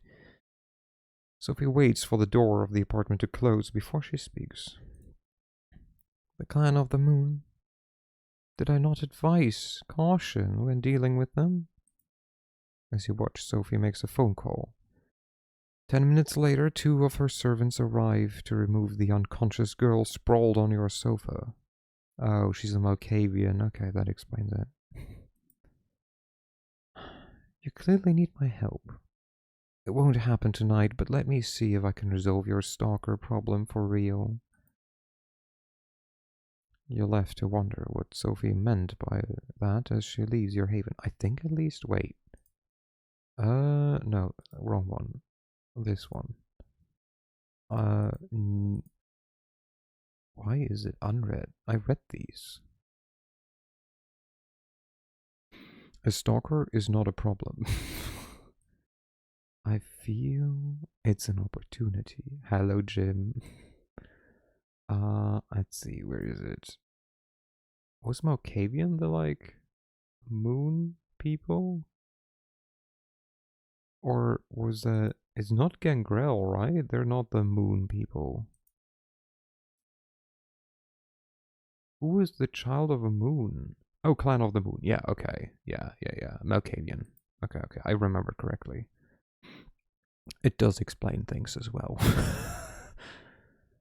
You're left to wonder what Sophie meant by that as she leaves your haven. Oh, hey, look, our stalker. But I feel so sorry, Jim, but like, it has been 3 hours. Okay. Wait, because Jim just came in. You get to decide, do we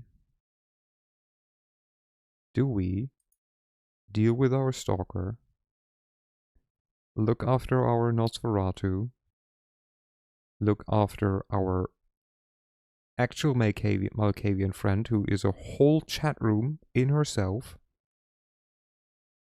we will ignore him because he smokes, or do we go with Edgelord, Edgeboy McGee, a lovely nerd boy, the Tremere? I feel you'd be more tending towards Tremere because I know you like Tremere.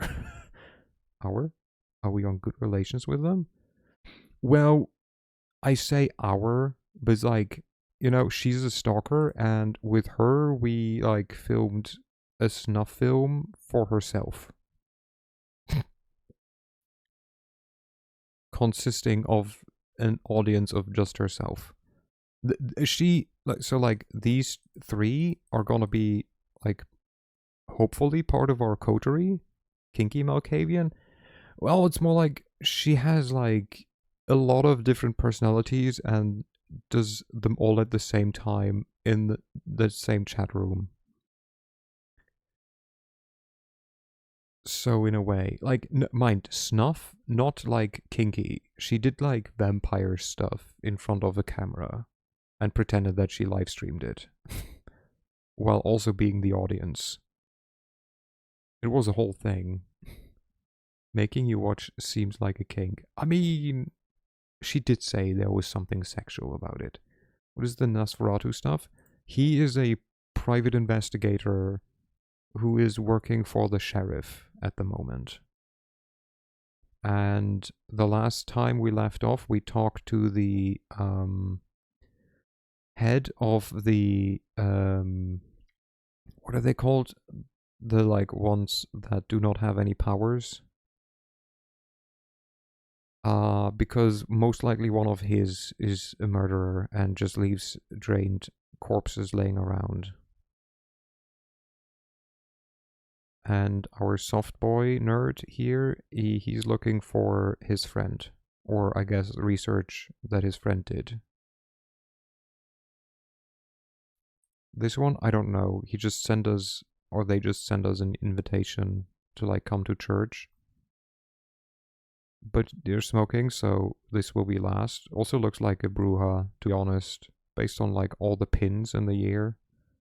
And this is our stalker. We just met her for the first time when she broke into our haven and was like, "Look, I brought you a snack after you sent back the last one."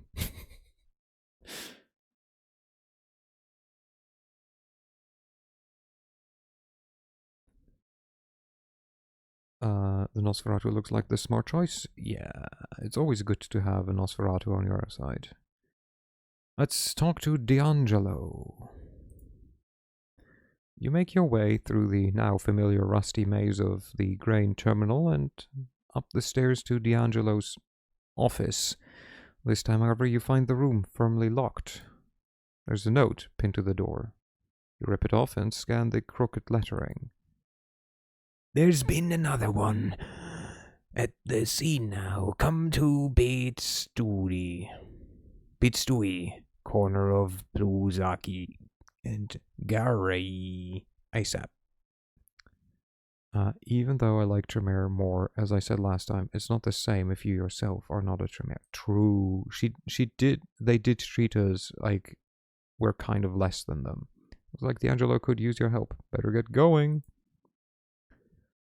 As you approach the address D'Angelo gave you, a squad car passes by, sirens blaring. Following it, you make a turn from DeKalb Avenue into Pulaski Street. Sure enough, the street is awash with red light, and the 4 or so police cars parked on the nearest corner next to an ambulance confirm that you're in the right place. You move closer to what appears to be a New York finest convention, looking around in hopes of spotting a familiar, if not altogether pleasant face. No such luck. True to his Nosferatu lineage, D'Angelo is nowhere to be seen. You stop on the sidewalk across the street, trying not to draw attention to yourself. All of a sudden, one of the cops standing by the entrance of the building looks straight at you. Does a double take, and you instinctively look away. Bad move, you think to yourself, as you notice him making his way towards you. Well, okay. Calmly wait for him to approach. What could go wrong? We're a talker, so this is what we do. Not allowing panic to set in, you stand your ground, doing your best ordinary citizen impression. The cop waddles across the street towards you, his sense of authority putting that extra spring in his step. You try to remain calm, even as he puts his hand on his holster. Shit. You can't help but mouth the word. This is about to get messy. Suddenly he stops, as if instinctively realizing that he was just inches away from grisly demise. He waves at you dismissively and yells in a thick Brooklyn accent. I have no idea what a Brooklyn accent is, so I will go with the "Hey, I'm walking here" accent. Hey, there's been an active crime scene. Be on your way. Oh, no, I feel...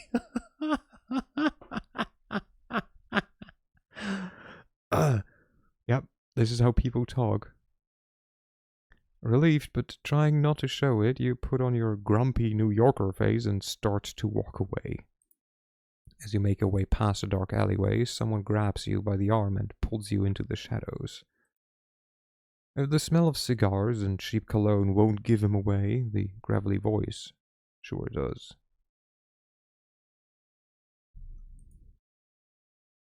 Nice safe. I mean, dumb to show your face around here in the first place, but still. I don't know what voice I gave him.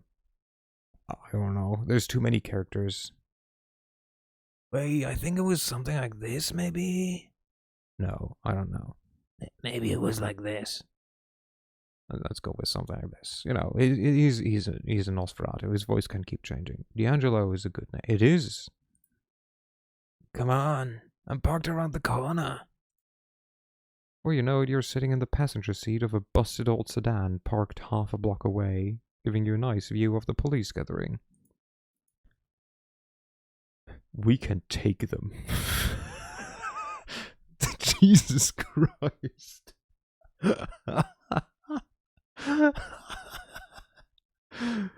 No, we will not just go up to cops and fucking eat them.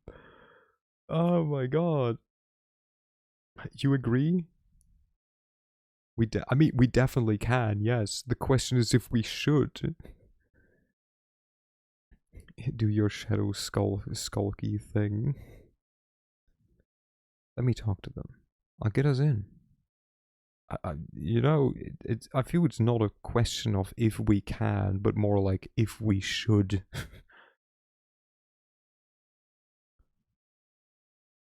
Let me talk to them. I'll get us in. Why don't I talk to them? I might convince them to let us in. Gives you a look as if you just let rip a massive fart. Right. Look it's not that I don't trust you, but how about we give that raw animal magnetism of yours a dry run, huh? Pretend I'm one of the cops guarding the entrance. Convince me... Wait, who is saying that? Convince me to let you in. Who is saying that?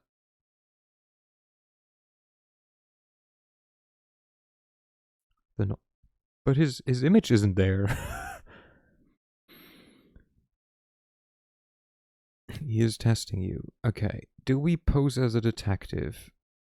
Ooh, but then they would want to see, a thingy.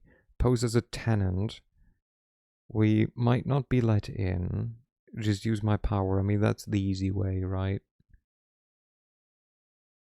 I feel that's the easy way, right? Like, what do? You use your power. Like, you have them for a reason. Yeah, I'll just use my power.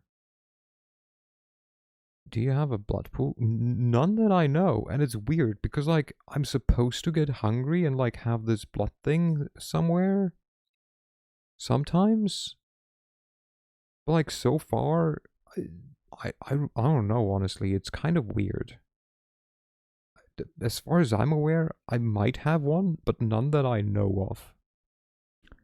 Evening offices, you might not have noticed, but I'm in fact a vampire and I've just used my unholy powers of persuasion on your feeble minds. Now why don't you piggies go grab yourself a donut and fuck off for a while? Okay, thanks, bye. Well, okay then. I guess that might work.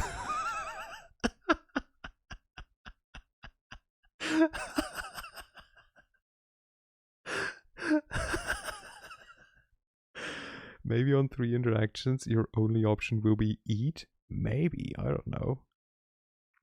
See? Nothing to it. Fair enough. Go get him, Tiger. I'll stay close by just in case things go south. I mean, you know, like, we're like Ventru for a reason. Like, that's all we do. We are fucking social and get people to do what we want them to. We want them to do. You get out of the car, slamming the door a bit too loudly for your own good. As you cross the street, you already feel like you've made a big mistake. Oh, well, too late to turn back now. Might as well give it your best shot. As you approach the cops, your whole body tenses up. It's funny that this would make you nervous, considering all you've seen these past few nights, and yet it does. The two officers seem to be engaged in a heated debate regarding last night's Mets game. You stop just a few steps away and open your mouth. Whatever is about to come out of it better be good. Hey, I live here, Detective Kowalski. Make the officers let you in. And then, just as you're about to weasel your way into their unsuspecting minds, you freeze. One of the cops notices you and gives you a slight nod. Yeah, hey, if you're going in, make sure you stay away from 209, active crime scene, you know? And with that, I get back to arguing whether or not the umpire was brought and paid for or not.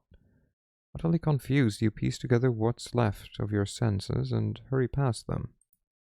Outside the building, D'Angelo stands in the hallway, dumbfounded. As you open your mouth, he stops you with a gesture.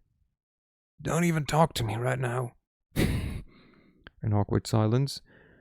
Is this what my taxes... I guess, maybe? Mine not, because I don't live in New York. An awkward silence, you both make your way up to the second floor. Finding the crime scene proves easy enough. You just follow the yellow police tape, and before you know it, you're standing in the middle of what used to be someone's living room. The place has been completely trashed. Knocked over furniture, shattered glass, the works. Looking around, you notice a sign scribbled on a nearby wall. It reads, "His gift, our fate." You're no expert in typography, but the crooked letters look similar to the ones you saw back in Red Hook. Jesus Christ. Sure enough, there's very little in terms of blood, save for the occasional stain that's bound to end up on the carpet once you toss someone through a glass coffee table. D'Angelo leans against the doorway. He seems lost in his thoughts, sucking on his cigar compulsively and mumbling to himself. You lean over a bit, trying not to make it obvious that you're listening in. You manage to catch the last few lines of his monologue. The night's been kind to them so far, but the question keeps piling on, and now they've found themselves amid the wreckage of another life. It's up to them to sift through the debris and come up with a neat little pile of answers. Suddenly he tenses up as if sensing your eyes upon him. You're free to chip in, Kit.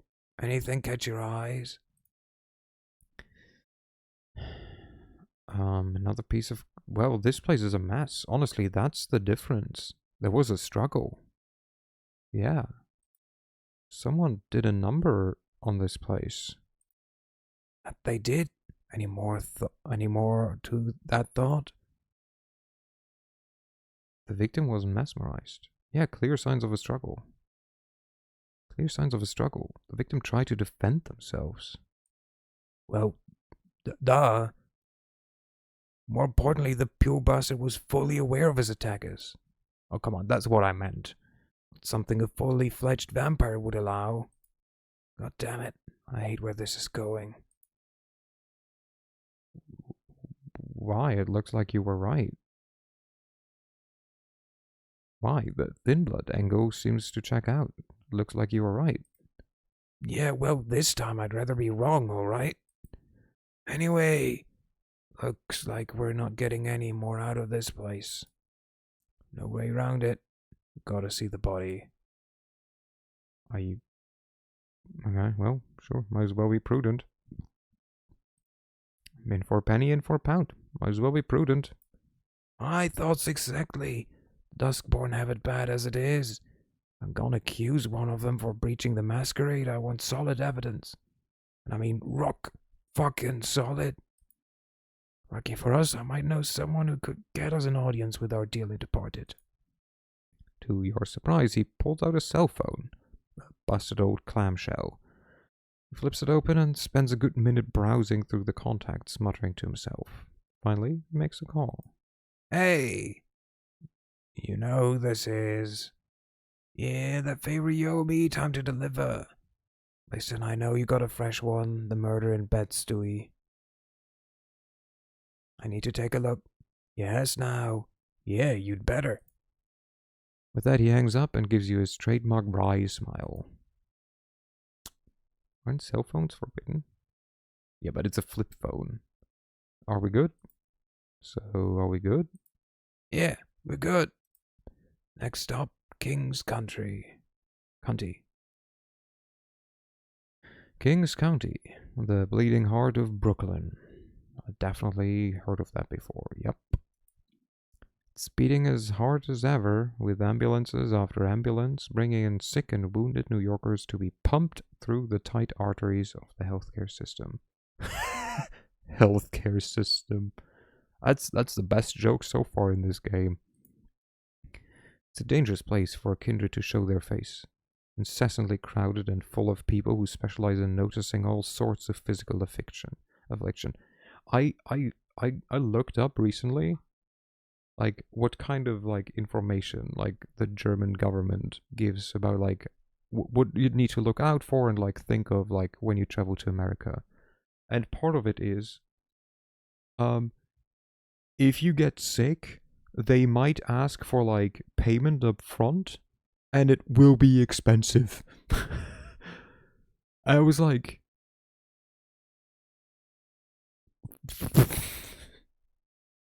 that should be something. That, like, you know... I mean, yeah, true, but also it's like...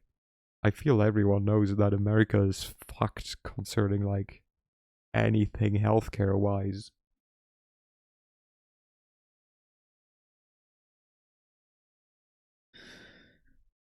Anyways, especially the sort that make up the very essence of a vampire's existence. For example, death. Thankfully, your business here tonight keeps you away from the hectic human hive of the ER.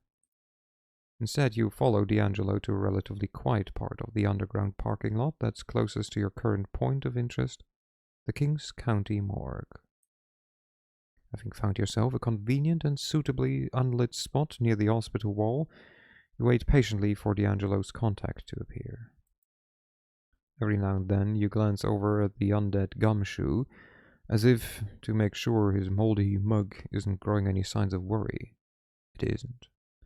Or at the very least, he's very good at hiding it. And to think we have the best cure ever in our veins.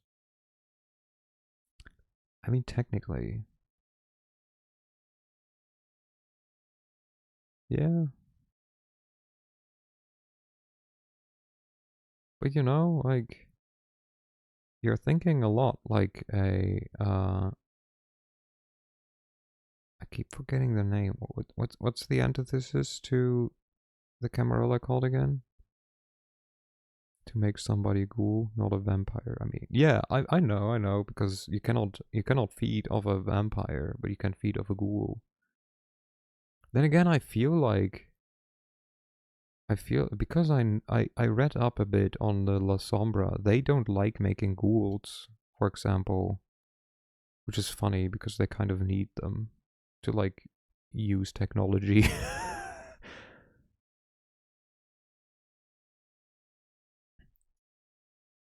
But I mean, I feel like that would be a high, like, you know, like, long-living vampire, no? The La Sombra are very yeah, they are, like, I mean, So, as much as I hate it, the like most or like a good comparison I heard on Friday was that La Sombra are basically Nazis. Have you heard of how they test their childs? No, I didn't look that deep into it. But I'm intrigued. How do they just like Sparta style let them fight, or do they like have like you have to kill 10 humans, eat your family, something like that? Finally, after 30 minutes or so, a lone figure emerges from a side entrance. I'm scared to hear what they do to test. They basically screw them over. Okay, so far it sounds like a normal thing. Elaborate, yeah.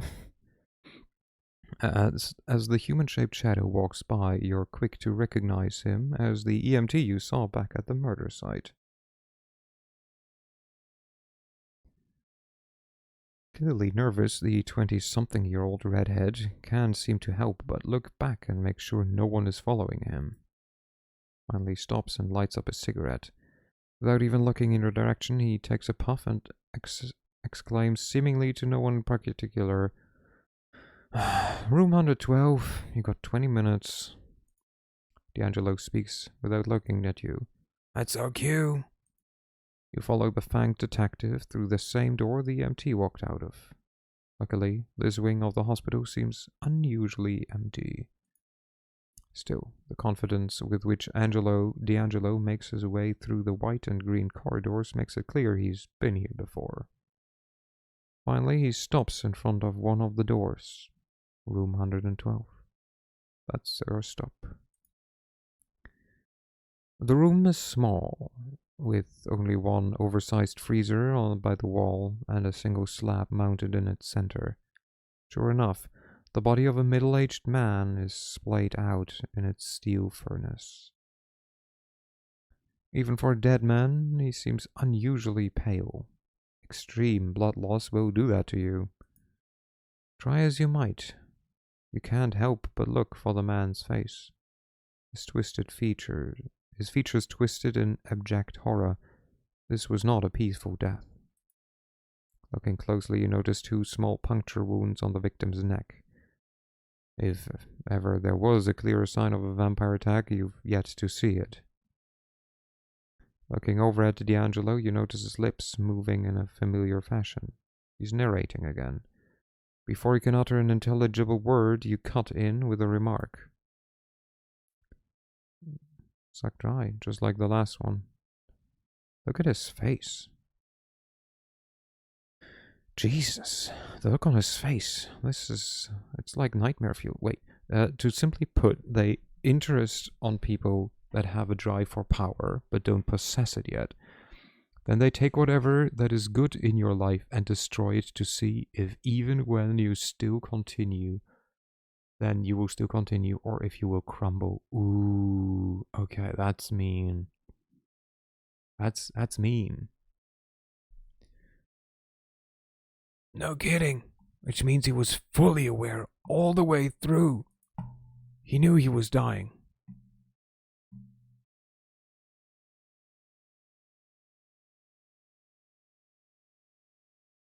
Which, combined with the blood loss and the teeth mark on his neck, confirms our hypothesis.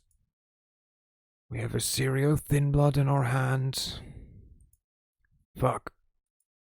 As if on cue, the door swings open. A tired-looking man with a stethoscope around his neck walks in. With his eyes fixed on his clipboard, he doesn't appear to notice you. Yet. Well, I mean, let's show how we do it. We get him. Might as well. Letting your instincts take over, you pounce on the unsuspecting doctor, plunging your fangs into his aorta. The precious liquid tastes sickeningly sweet, making you feel a bit lightheaded. It appears the good doctor has been getting high on his own supply. It takes you a moment to get your fill, but when you're finally done, you immediately feel D'Angelo's eyes upon you. You start coming up with an excuse, but he just smirks. You're quick, kid. I'll give you that. Beat me to it by a pube. He's like, I wanted to eat him.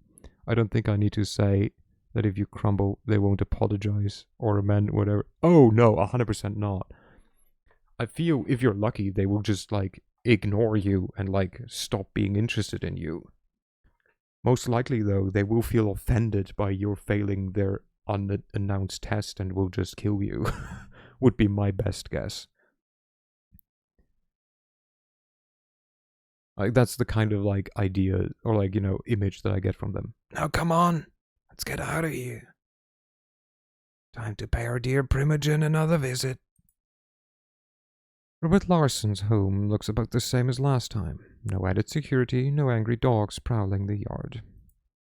It appears that the thin-blood Primogen would rather risk another visit from his old pal D'Angelo than to arouse suspicion of his family and neighbors. Which is good, considering that's what he's about to get.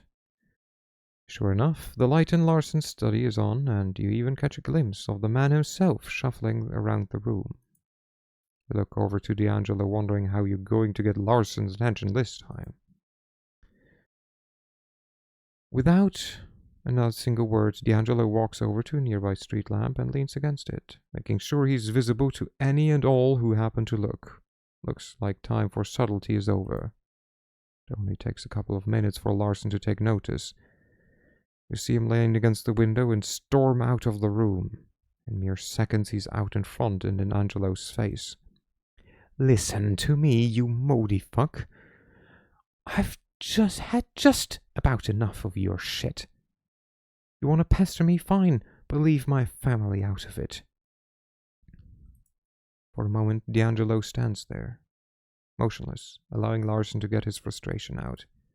Suddenly, he grabs the thin blood by the collar, lifts him off the ground, and smashes his back against a lamppost.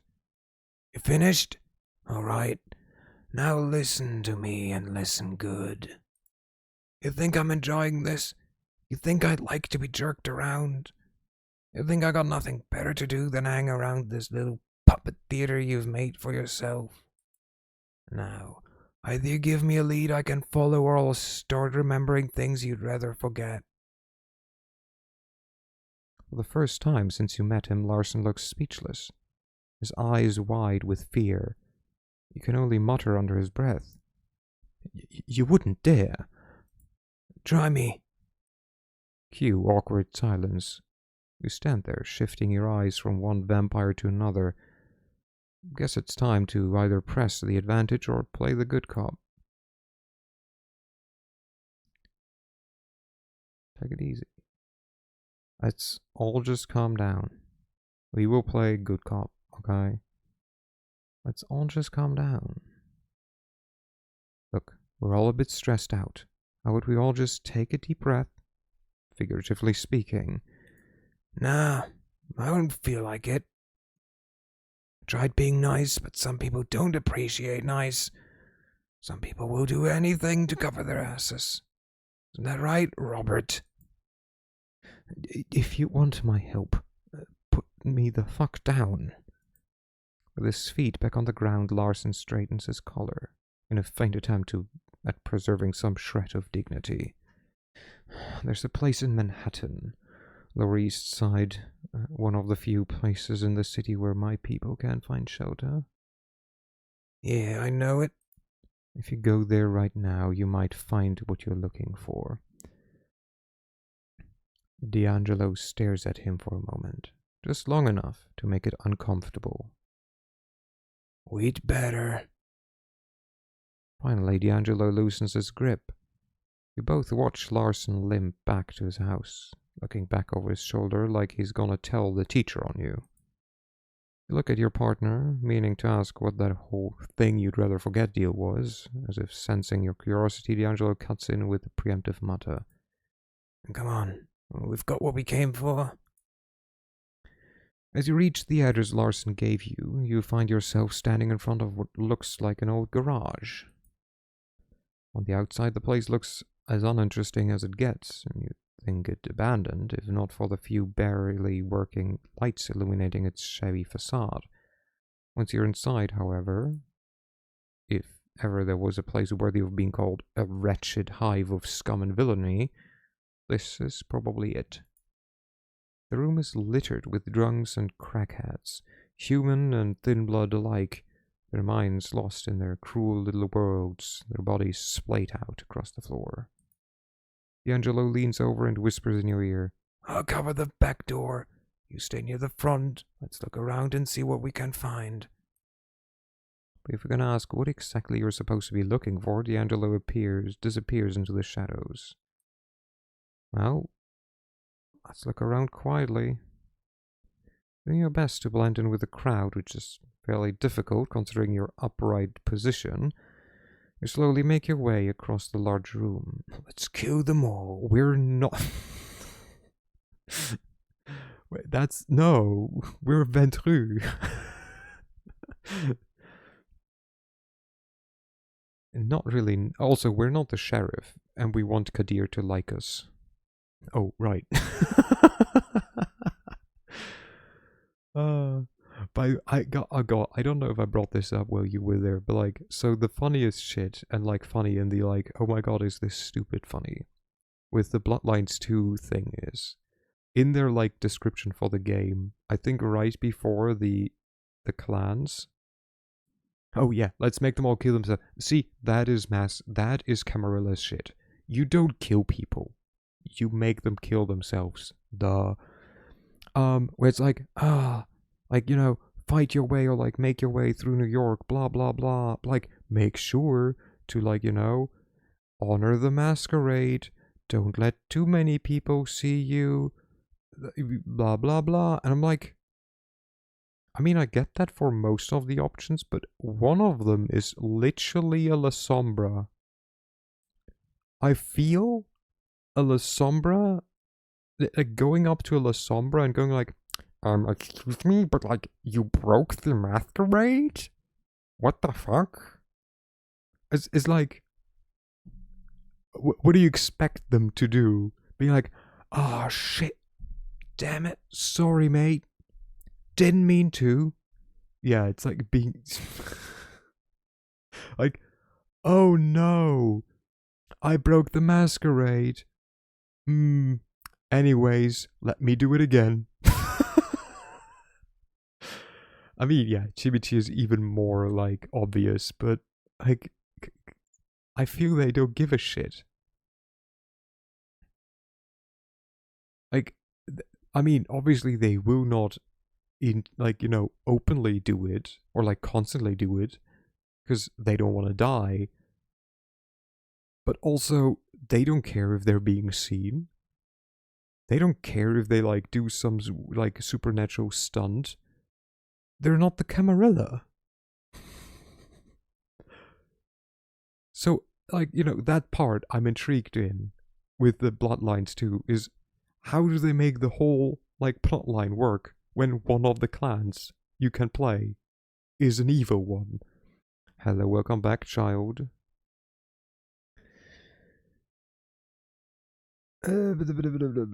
Not really knowing what you're looking for, you focus on the details. A knowing smirk, a hateful stare, anything that looks even the slightest bit suspicious.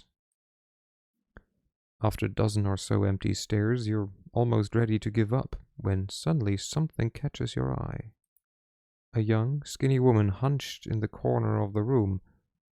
She gives you a bewildered look, a 1,000-yard stare that tells you, beyond a shadow of a doubt, it's her.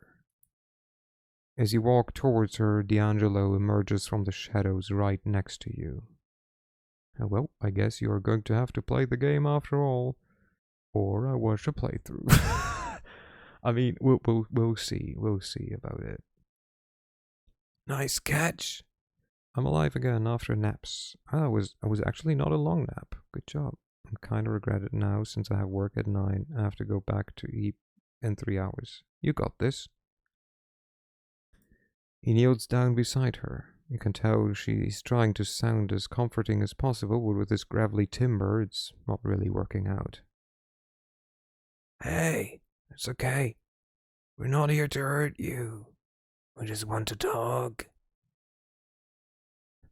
No, Don't talk. Too loud. Too loud. She seems halfway out of it. It's like the lights are on, but whoever's inside... She's hot. Yeah, she does look... Everyone so far, beside Nosferatu, have been hot. Whoever's inside is stumbling around after one hell of a blender. Alright, you listen quiet. Got it. You like quiet, got it. Can you tell me your name? Sana? That's what he called me. Like, yeah, she's pretty.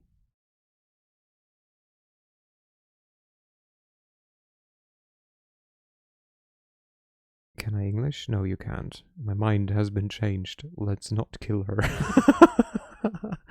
Suddenly, you hear the doors swing open behind you.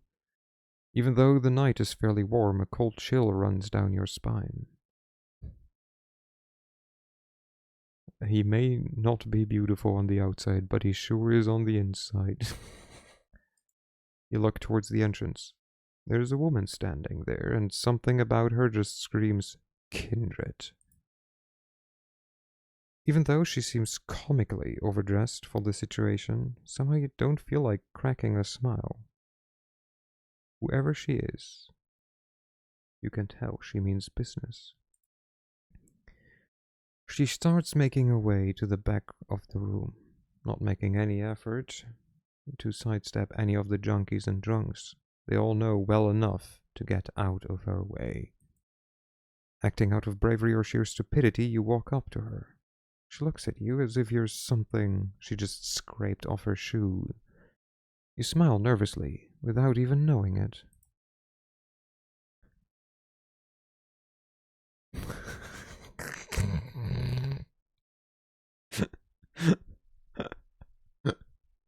Hey, what's a girl like you doing in a place like this?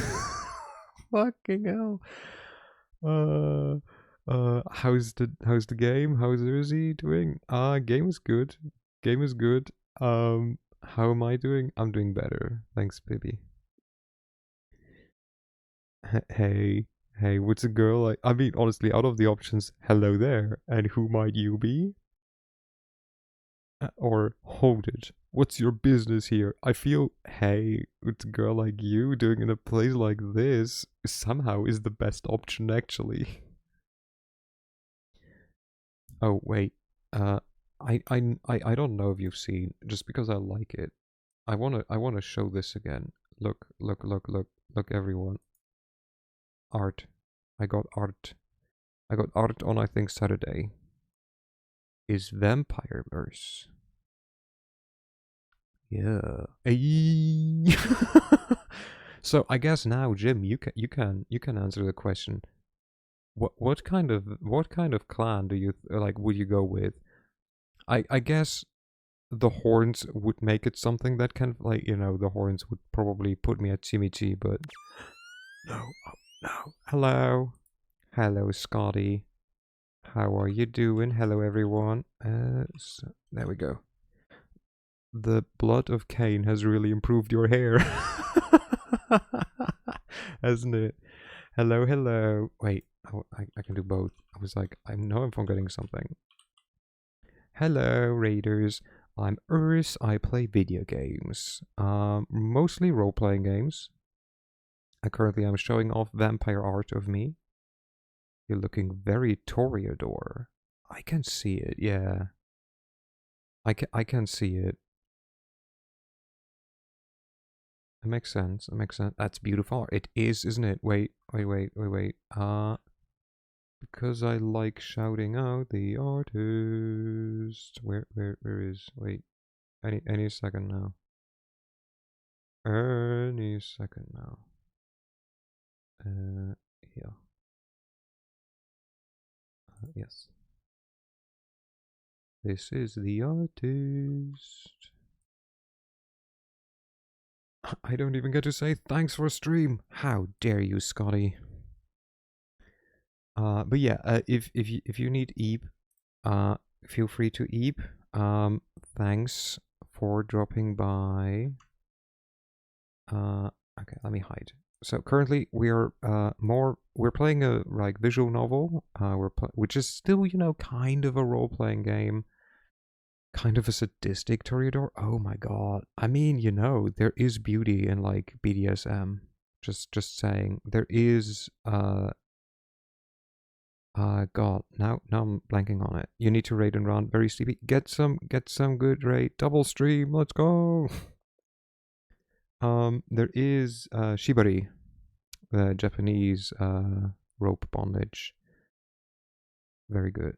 Is this game not the same as the other one where you guard? No, so this is a different one. They're both the same game system, effectively. But this is this is basically a book with pictures. Choose your own adventure type. The other one is an action RPG. I was about to say the same name, I think. So this is Vampire the Masquerade Coteries of New York. It's a visual novel.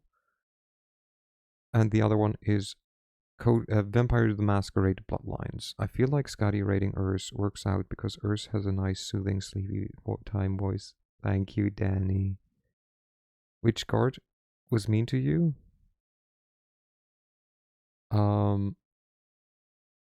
Chunkers? No, I think just like a random guard that I walked too close to. Or maybe the guard in the blood bank when your stealth isn't high enough yet and he kind of is being a stinky meanie. I mean, this is how this like Sunday stream started, because someone was like, sing us a like good night song. I was like, I'm not gonna sing you any song, but I can read you a story. And then I started reading and I enjoyed it. And then I was like, you know, then when I took a clip of send link. Please. Was trying to coax it.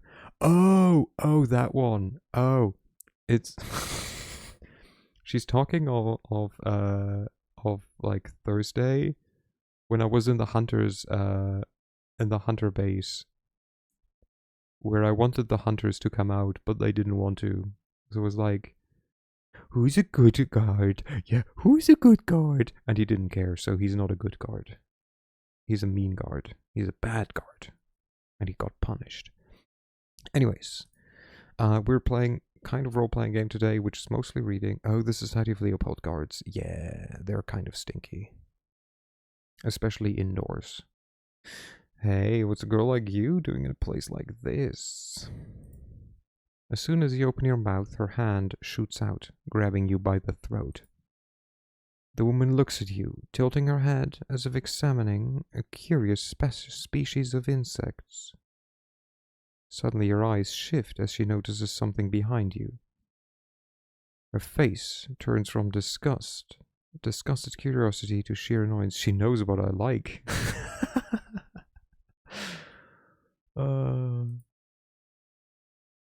Oh, look. It's Sophia's twin sister. Sophie. You. Hey, Val, that's my assistant you got there. Do you mind? What? Child. For all intents and purposes, this is an 18+ stream. So you shouldn't be shocked about that kind of talk. Well, it's a 17+ stream because I do allow you here. Like, we've had way more intense, like, you know, we had, like, way more intense, like, thoughts and, like, talks like that. She rolls her eyes. You feel the grip on your neck loosen, and true, but we ignore that.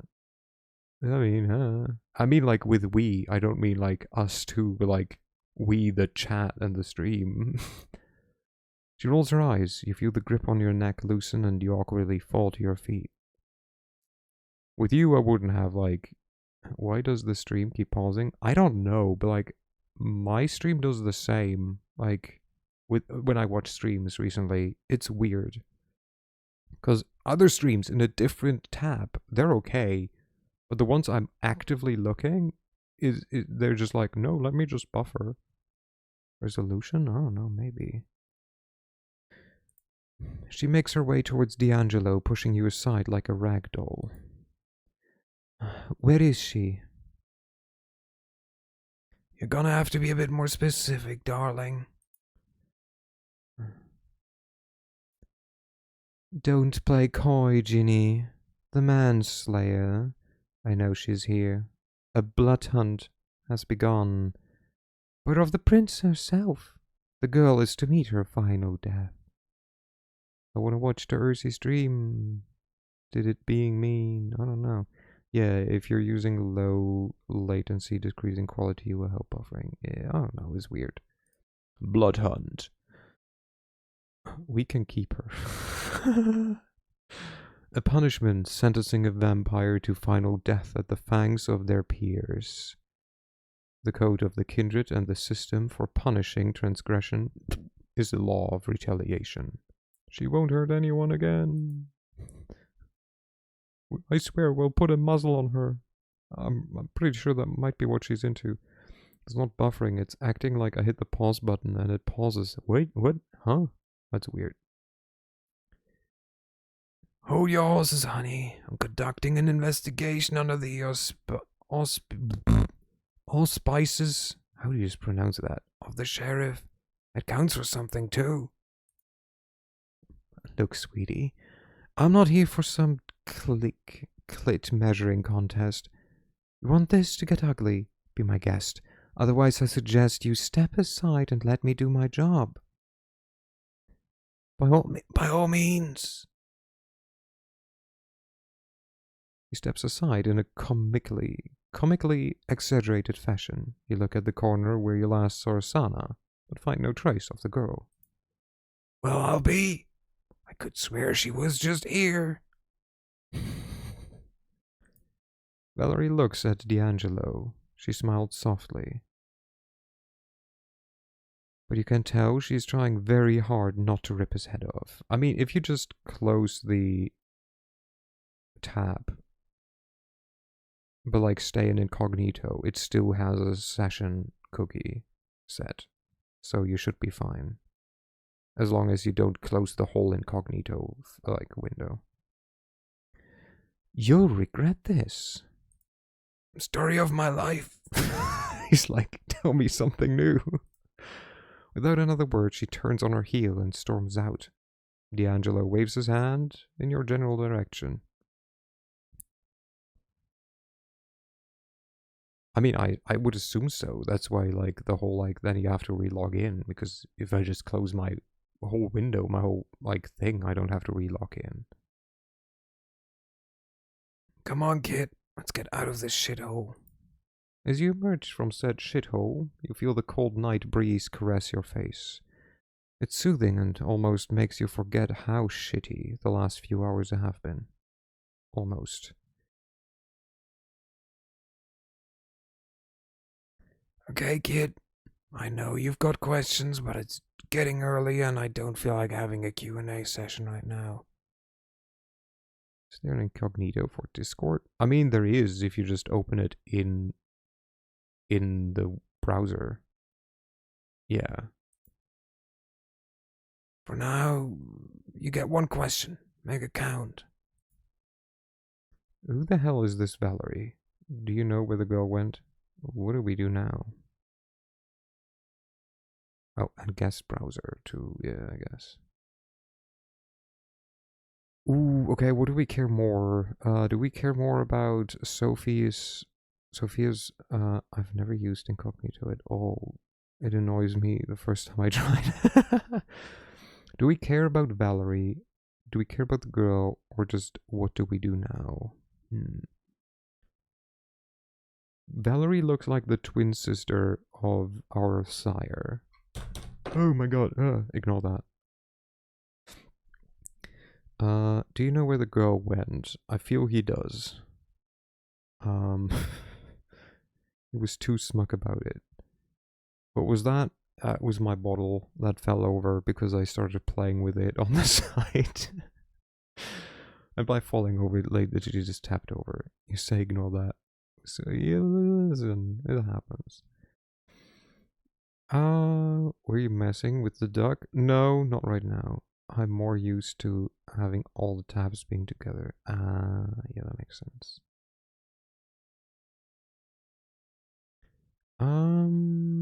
But the duck. Yeah, sometimes I use the duck. Don't worry about it.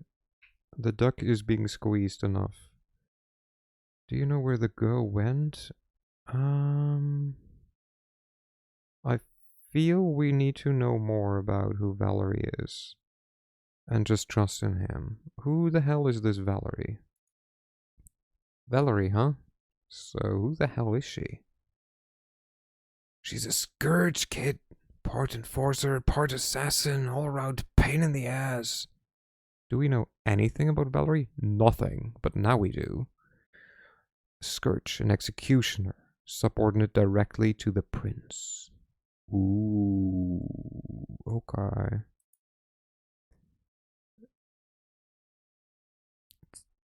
I mean, I feel she's okay. Either the prince has a weird fucking sense of humor. She is not related at all to our hitman of this game, Lacroix. Yes. Who's the prince here? God, who's the prince? A woman named like Pendragon or something.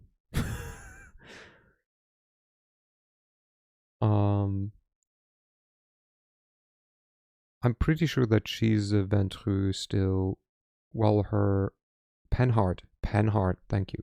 No, not Hen Dragon, Penhart. I don't know where I got the dragon from. You did a funny thingy. Well, what did you do? Or is he being silly?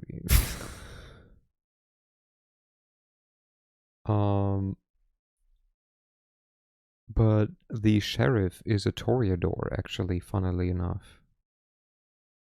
Our sire is also a Toreador, even though we're a Ventru, because she saved us from being moitered. And I feel either our sire is not related to the lady, Ventru.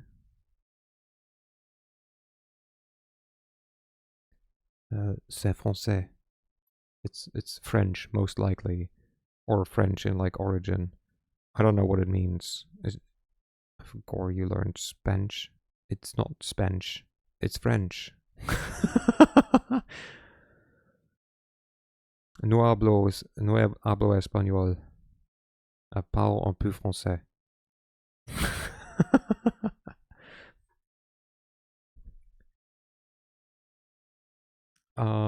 But yeah, so either she's not related at all to our sire, the you, hello Lofty, or she is. What languages do you speak? Barely English. Thank you for the headband, Lofty.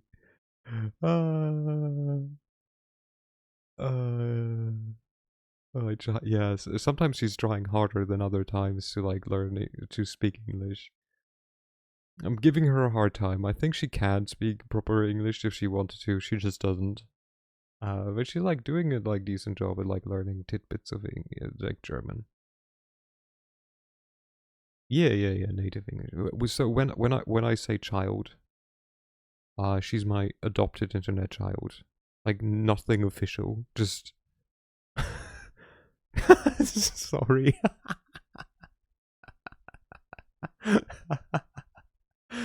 I mean, I think it's very normal though for non-native speakers to almost be a better English speaker than the natives. They don't give enough shits.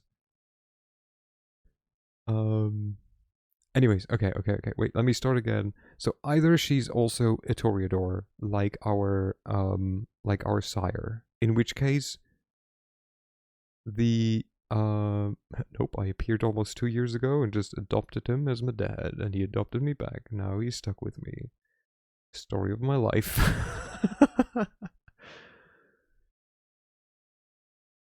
And I'm very proud of you.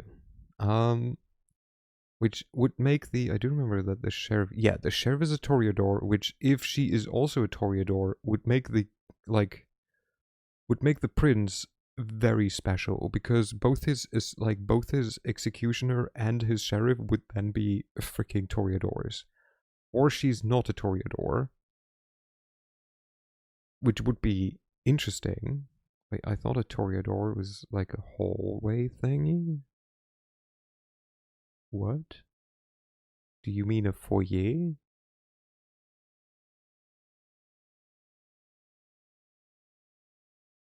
Toreador? I don't know. Toreador is just a clan of vampires. I don't know if it means anything else. Anyways, I have no clue what clan she is. Not a for. Fourier is not English. Fourier is French. Which is why it's written the way it is. Hooray! With half of the letters not being pronounced. Tocador? Also a word I don't know. If she finds that girl before we do, we'll never find out why she did what she did. And before you ask, yes, we've run into each other in the past. No, I don't feel like talking about it. Alright, kid. I don't know about you, but I'm turning in. I'll figure some stuff out and keep looking for a girl. Feel free to swing by the office in a night or two. And with that, he stumbles off into the distance, not even bothering to keep to the shadows. Can't say you blame him. It really has been a rough night. It was still only half a night. Oh god, you mean a corridor? A corridor. I mean, part of me sees where you're coming from, but like, Jesus Christ.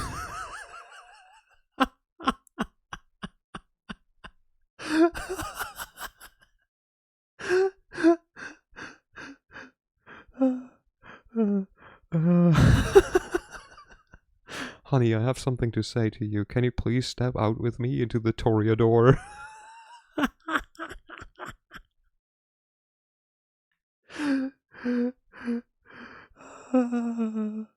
I can. Oh my god, too good. Oh my god. Jesus Christ. Hey, congrats. Congrats on getting first place with your clip. Anyways, I will save an exit. You got a badge. You did get a badge.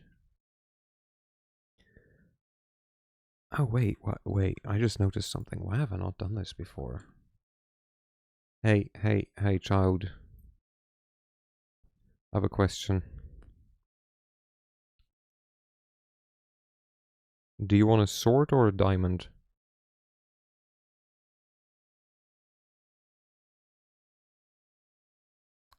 She's absolutely cinema. She's great.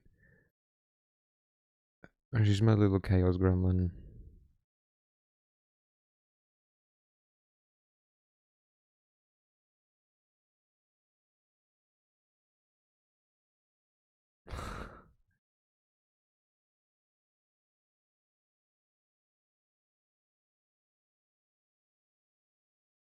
Hey, I don't know. Okay, I'll just give you the diamond.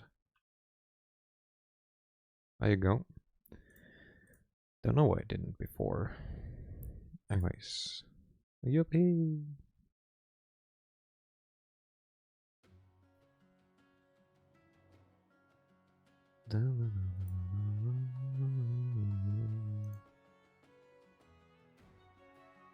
What'd it do?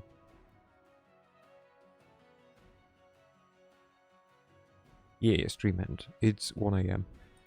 Yeah, don't stab or bonk me little one. It is decently late. It is 1:15. I meant to end an hour ago, but I did enjoy this. Thanks for stream. I'm confused. I thought you were gonna send me something. Look next to your name, child. It's 6 PM for you. That means... you're somewhere Central America.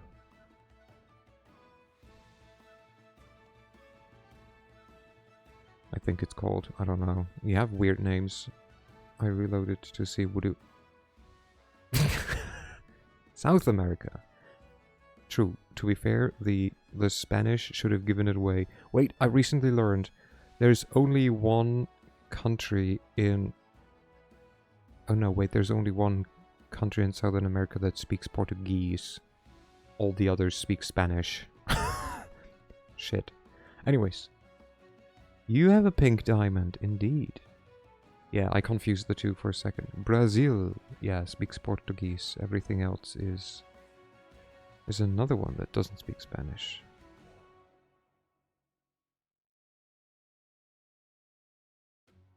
They do?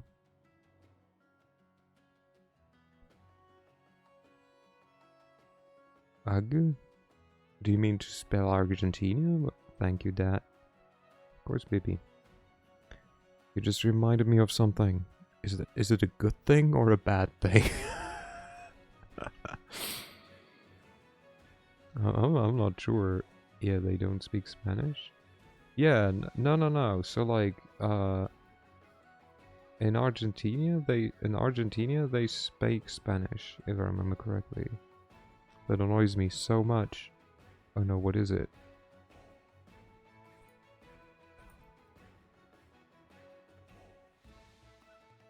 But also, I don't know if you would say there's a... Oh, you meaning Mexico? Or what? Or do you mean, Puerto Rico? No. But Puerto Rico speaks Spanish.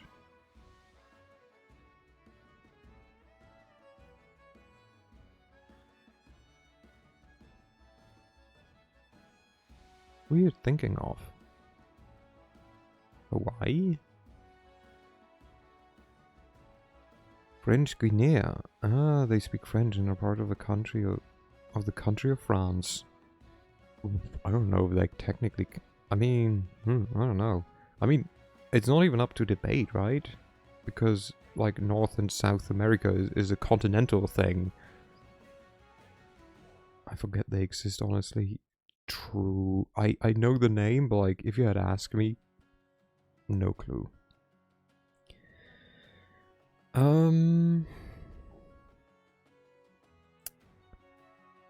Okay. Well, I'm a fan of Harry Potter. Well, guess where is the Wizarding School of South America? Is it Brazil? Is it in the only Portuguese-speaking country? Wow. Wait, but there's only one school in all of South America? You gotta be fucking kidding me. It already doesn't make sense that, like, Europe apparently only has, like, 3 of them. I'm confused. Is being talked about. I don't think South America even has a school. I'll have to learn fucking Portuguese. I feel you also have to become 11 again. Like, what are we talking about? Just countries and, like, what language do they speak? And I guess now, like, we're speaking about Harry Potter schools.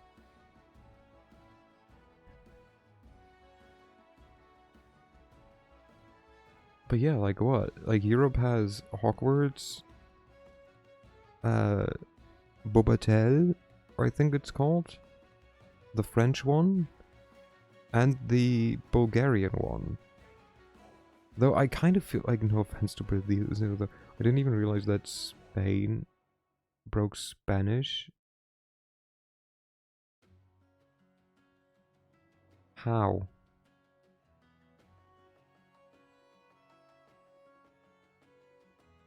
But did you know the existence of Spain, though?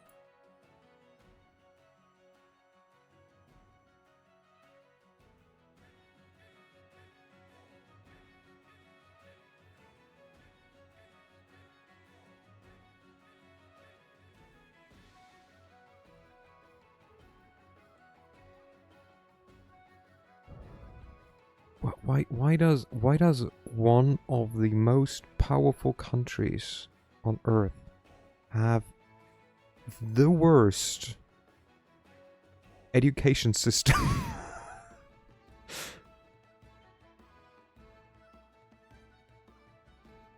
Oh my god.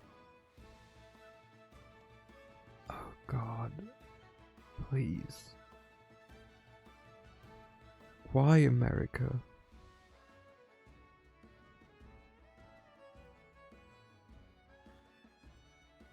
The US. America, the US of A. Oh my god. Oh, that's painful.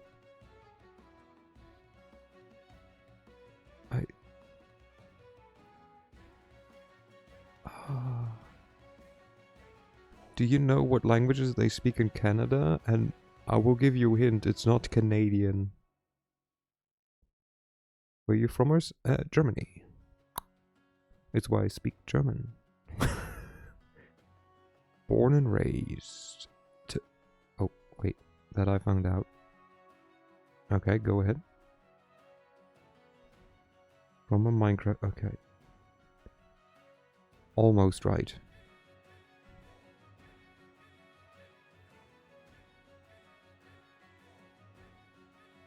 Or partially right, more like.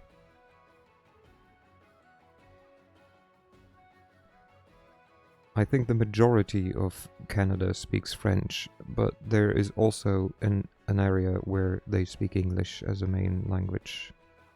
So yes, there's French Canada and there's English Canada.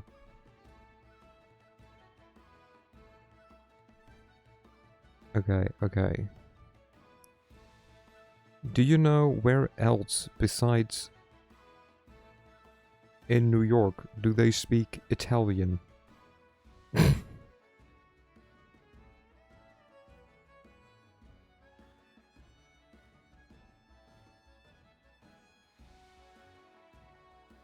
It.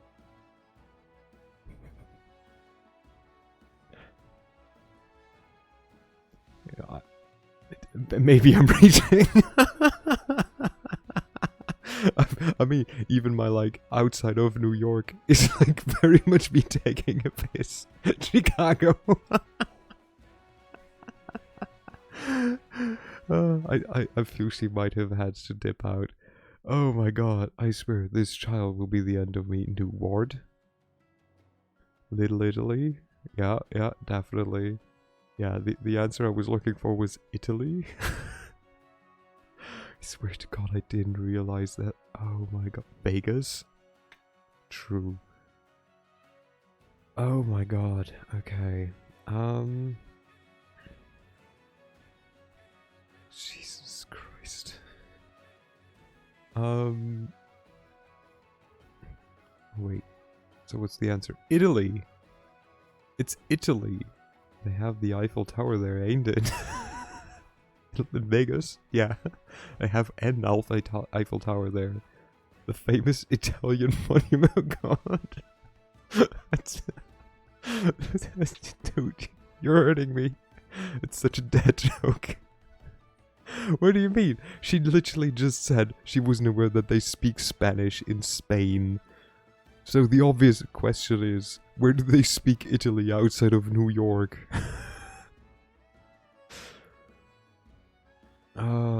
Shit. I don't fucking know. Why is no one online that I feel like rating? How about, how do you guys feel like art? You wanna watch art? Then again, it's also late for like I feel the majority of people. How about do you wanna see a bird draw? Not me. And a chicken picture? I don't know if it's a cam or a picture, but sure. Do you wanna build a snowman? I mean, it's not Danny who I will send you to, but close enough. Why not?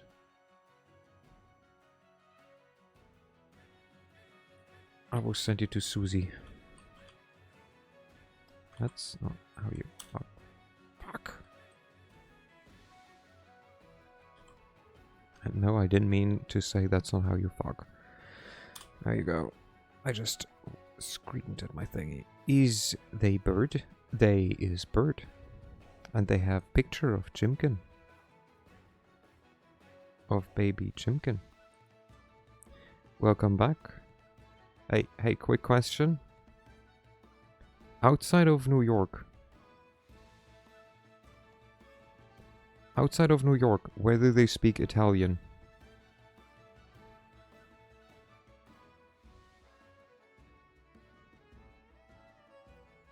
Italy. Okay. Got that one right. Okay. Outside of Argentina, where do they speak no, outside of Brazil, where do they speak Portuguese?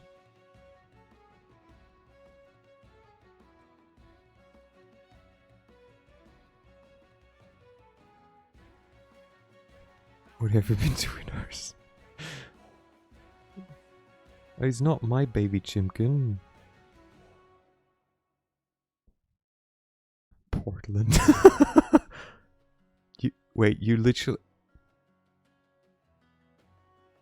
I swear to God, we'll have to do... Okay. Yes, it's Portugal. Like, it's in the name of the language. We will have to do a geography